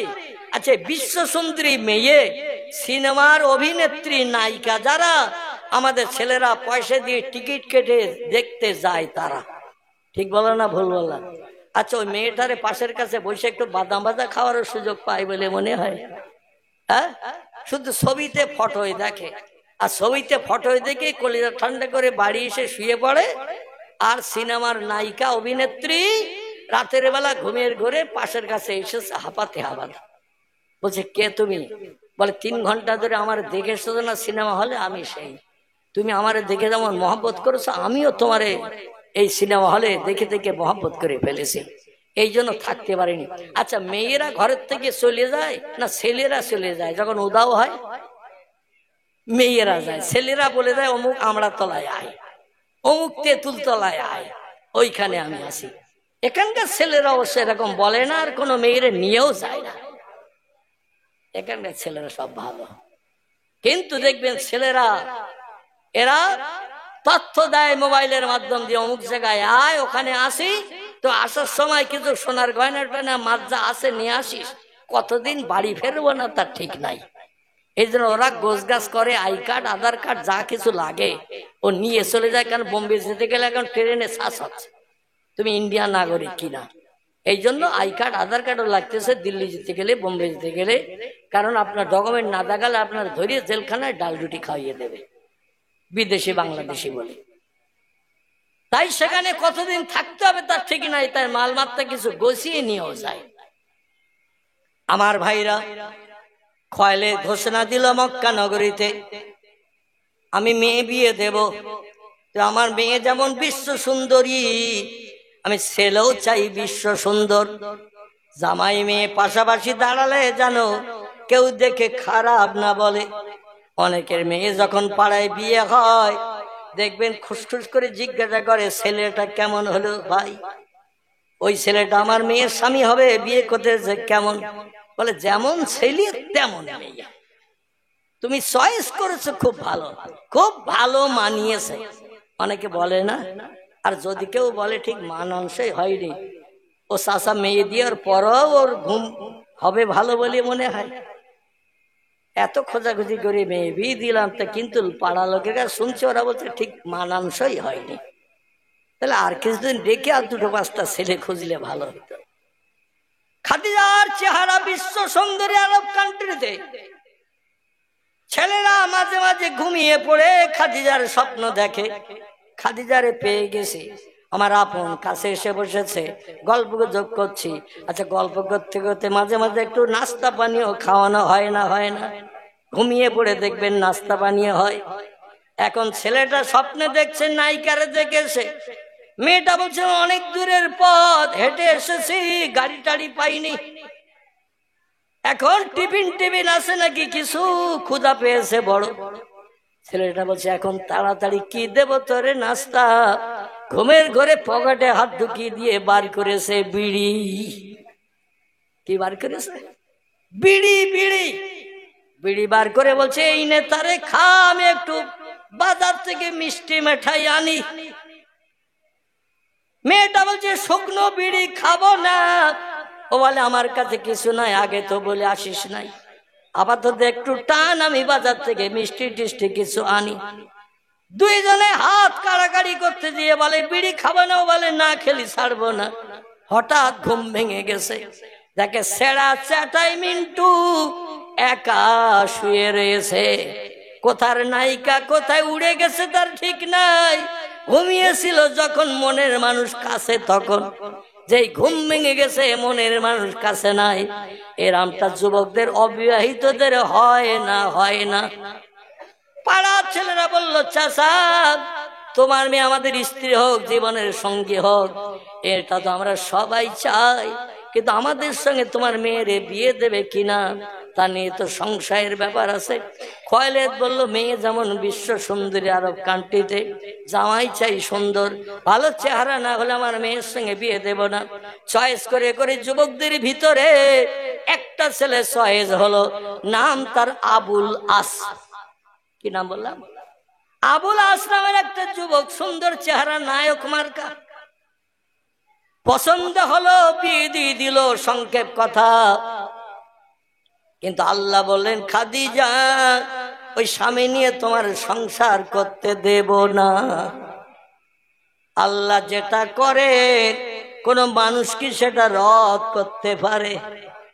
আল্লাহ বলে, খাদিজা তোমার প্রেম প্রীতি ভালোবাসা মোহাব্বত যা কিছু স্বামী ভক্তি হৃদয়ে আছে, তোমার অন্তরে যা কিছু আছে, আমার আখিরি জামানার পয়গম্বরের জন্য আমি তুলে রাখতে চাই। আমার পয়গম্বর এখন 7 বছরের বাচ্চা, 5 বছরের বাচ্চা। হালিমার দেশে তাইফে এখন লালন পালন হচ্ছে, ছাগল ভেড়া দুম্বা চড়িয়ে। আর তুমি এখন বিবাহের যোগ্যা সুন্দরী, বাবা তোমার এই বিয়ে দেবে, তাই বিয়ে দিয়েছে আবুল আসের সঙ্গে। ওরে নিয়ে সংসারে সুখ ভোগ করতে দেব না। প্রেম প্রীতি ভালোবাসা স্বামীরে দিলে আমার আখিরি জমানার পয়গম্বরের জন্য কিছু আর থাকবে না। আমার নবীর যেদিন দুঃখের দুঃখ মোচন করতে যাবে, অভাবের অভাব দূর করতে যাবে, সেদিন একজন ভালো নারীর সাহায্য নবীর প্রয়োজন হবে। এই জন্য তোমার প্রেম মহব্বত ভালোবাসা আমার নবীর জন্য উঠিয়ে রাখতে চাই। তোমার বাবা তো জানে না, তাই তোমারে জোর করে বিয়ে দিল। স্বামীর ঘর তোমার আমি করতে দেব না, তোমাকে আমি স্বামী হারা বিধবা বানিয়ে দেব। জোরে বলুন একটু সুবহানাল্লাহ। সিরাত ইবনে হিশাম, বিখ্যাত সিরাতের কিতাব, আমার ভাইরা লিপিবদ্ধ হয়েছে। আল্লাহর নবীর বিবি খাদিজা যৌবনাক্ত বয়সে প্রথম বিয়ে করলো। 1-1.5 বছর হলো না, স্বামী মারা গেল। হঠাৎ মাঝে মাঝে স্ট্রোক হয়ে মানুষ মারা যায় না, হার্ট অ্যাটাক হয়ে মারা যায় না, এইরকম একটা হঠাৎ অ্যাকশন হলো, মারা গেল। খাদিজা চোখের মাঝে বুক ভাসায়। আচ্ছা, স্বামী মারা গেলে মেয়েরা কাঁদে না হাসে? মেয়েরা জীবনের সঙ্গী 1 বছর হলো, যদি নতুন বিয়ের দিন বিয়ে করতেছে, বউ নিয়ে বাড়ি যেতেছে, যদি রাস্তা অ্যাক্সিডেন্ট হয়ে মারা যায়, তাও বউটা কাঁদে না? কাঁদে না? অ্যাক্সিডেন্ট হয়েছে, বাড়ি যেতে যেতে রাস্তায় গাড়ি অ্যাক্সিডেন্ট, দেখবেন মেয়েটি কাঁদে, আমার জীবনের সুখ নাই। আজ প্রথম দিন বাসর রাত হবে, স্বামী স্ত্রীর আলাপ বিলাপ হবে, রাতের ঘুমটা আজকে হারাম হবে। সেই স্বামীর নিয়ে ঘরে ঢুকতে পারলাম না, ফুলসজ্জার রাত নসিবে জুটলো না। মেয়েরা কাঁদে, খাদিজা কাঁদতে শুরু করে দিল। আমার ভাইরা, খোয়াইলেদ বলল, মা কেঁদো না, মাত্র 1 বছর 1 বছর বিয়ে হয়েছে, জীবন যৌবন তোমার নষ্ট হয়নি, চেহারা সৌন্দর্য নষ্ট হয়নি, তুমি যেমন পূর্বে যুবতী ছিলে এখনো তেমন যুবতী। এজন্য দেশের অনেক যুবক তোমার বিয়ে করতে চাইবে। হযরতে খাদিজা কি আবার বিয়ে দেওয়ার জন্য খোয়াইলেদ ঘোষণা দিল কাবার চাতলে। যুবকেরা তোমরা কম বেশি জানো আমার জামাই ইন্তেকাল করেছে। এ যুবকেরা, এজন্য আমার মেয়েকে আবার দ্বিতীয় বিয়ে দিতে চাই। কে আসো বলো? যুবকেরা বলল, আমি আসি চাচা। ও বলে, আমি আসি চাচা। বলে, অনেক ছেলে যখন বিয়ে করতে রাজি, সব ছেলেদের ভিতরে যে ছেলেটা দেখতে সুন্দর, নায়ক মার্কা, তারে তাহলে চয়েস করি। চয়েস করলো আতিক নামের একটি ছেলে। কি নাম বললাম? আতিক নামের একটি ছেলে পছন্দ করলো, তার সঙ্গে খাদিজারে দ্বিতীয়বার বিয়ে দিল। স্বামী মরে যাওয়ার কারণে আমার ভাইরা, আল্লাহ বললেন আবার বিয়ে দিয়েছ খোয়াইলেদ। খাদিজার দেহের প্রেম মহব্বত ভালোবাসা স্বামী ভক্তি অপরকে ঢেলে দেওয়ার জন্য আমি আল্লাহ পছন্দ করি না, পছন্দ করি না। তোমার কন্যার দ্বিতীয় স্বামীকেও আমি আল্লাহ কোন শব্দের মাধ্যম দিয়ে মৃত্যুবরণ করাবো? আল্লাহ পারে না, পারে না। ইন্নামা আমরুহু ইযা আরাদা শাইয়ান আইয়াকুলা লাহু কুন ফায়াকুন। আল্লাহ বলছেন, ও বিশ্ববাসী শোনো, কোরআন পাকের 22 পারার শেষে আল্লাহ একটা সূরা কোট করেছেন। কম বেশি সূরাটির নাম জানেন? সূরাটির নাম হলো সূরাতুল ইয়াসিন। জানেন তো নাম অনেকে? সূরা ইয়াসিন। আল্লাহ নবী বলছেন, দুনিয়ার ডাক্তার, বিজ্ঞান, ইঞ্জিনিয়ার যেখানে পারকতার কোনো দায়িত্ব পালন করতে পারবে না, সূরা ইয়াসিন সেখানে সক্ষম। জোরে বলুন সুবহানাল্লাহ। কোন মানুষের মরণের সময় যখন উপস্থিত হয়, নবী বলছেন সাকারাতুল মাউতে হাক্কুন, মৃত্যুর যন্ত্রণা হলো সত্য। আমি মুহাম্মদ আমাকেও মৃত্যুর যন্ত্রণা ছাড়িনি। এজন্য আমার প্রত্যেকটি উম্মতের মরণের কষ্ট হবে, তাই বাহ্যিক হোক আর আভ্যন্তরীণ হোক, মরণের কষ্ট হবেই হবে। মৃত্যুর কষ্টটা হলো সত্য। এই জন্য আল্লাহ নবী সাল্লাল্লাহু আলাইহি ওয়াসাল্লাম বলেছেন, আমারও মরণের কষ্ট হয়েছে। মরণের কষ্টে আমি জাখানদানিতে কষ্ট ভোগ করেছি, প্রত্যেকটি উম্মতের নসিবে জুটবে। তবে শোনো, মরণের কষ্ট কেউ বাহ্যিক দেখতে পায়, আবার কেউ বাহ্যিক দেখতে পায় না, আভ্যন্তরীণ হয়। খাদিজার দ্বিতীয় স্বামী এই আতিক নামের ছেলেটি এও দুনিয়া থেকে বিদায় নিল। 1 বছর 1 বছর সংসার করতে যে এমনকি 2টি স্বামীর নসলে 2টো বাচ্চাও হয়েছিল। ঐতিহাসিকেরা লিখেছেন, 2টি বাচ্চা হওয়ার পরও খাদিজার চেহারার কোনো সৌন্দর্য নষ্ট হয়নি। আমার ভাইরা, জীবন যৌবনের কোন রকম খারাপই মানুষ চোখে দেখতে পাইনি। আমাদের দেশে কিছু মেয়ে আছে, বিয়ের সময় দেখতে সুন্দরী দেখায়, আর 1-2 বাচ্চা হয়ে গেলে ওদের চেহারার দিকে তাকালে ঘেবো পেয়ারার মতো দেখায়। কি পেয়ারা বললাম? ঘেবো পেয়ারা। ভিতরে বাদুড়ে খেয়ে নিয়েছে, গায়ে খোসা কিছুটা আছে। একটু ভিতরে দিয়ে তাকাবেন, মাল আর কিছু নাই, সব খেয়ে ফেলেছে বাদুড়ে। ঘেবো পেয়ারার মতো দেখায়। মাথার চুল হাফ হয়ে গেছে, চেহারা বসে গেছে, নাক লম্বা হয়ে গেছে, চোখ ভিতরে ঢুকে গেছে। 1-2 বাচ্চা হয়ে গেলে যৌবনাক্ত মেয়েদের চেহারা একটু খারাপ হয় না? হয় না? খারাপ হয় না? হয় না? খারাপ হয়। খাদিজার চেহারার কোনো বিকটতা দেখা যায় নাই। এমন অনেক মেয়ে আছে, 4টে বাচ্চা হওয়ার পরও চেহারার দিকে তাকালে মনে হয় এখনো বিয়ে হয়নি। আছে না এমন কিছু মেয়ে? আল্লাহু আকবার। তাহলে আপনারা বললেন কেন যে আপনি ও 2টো বলেন?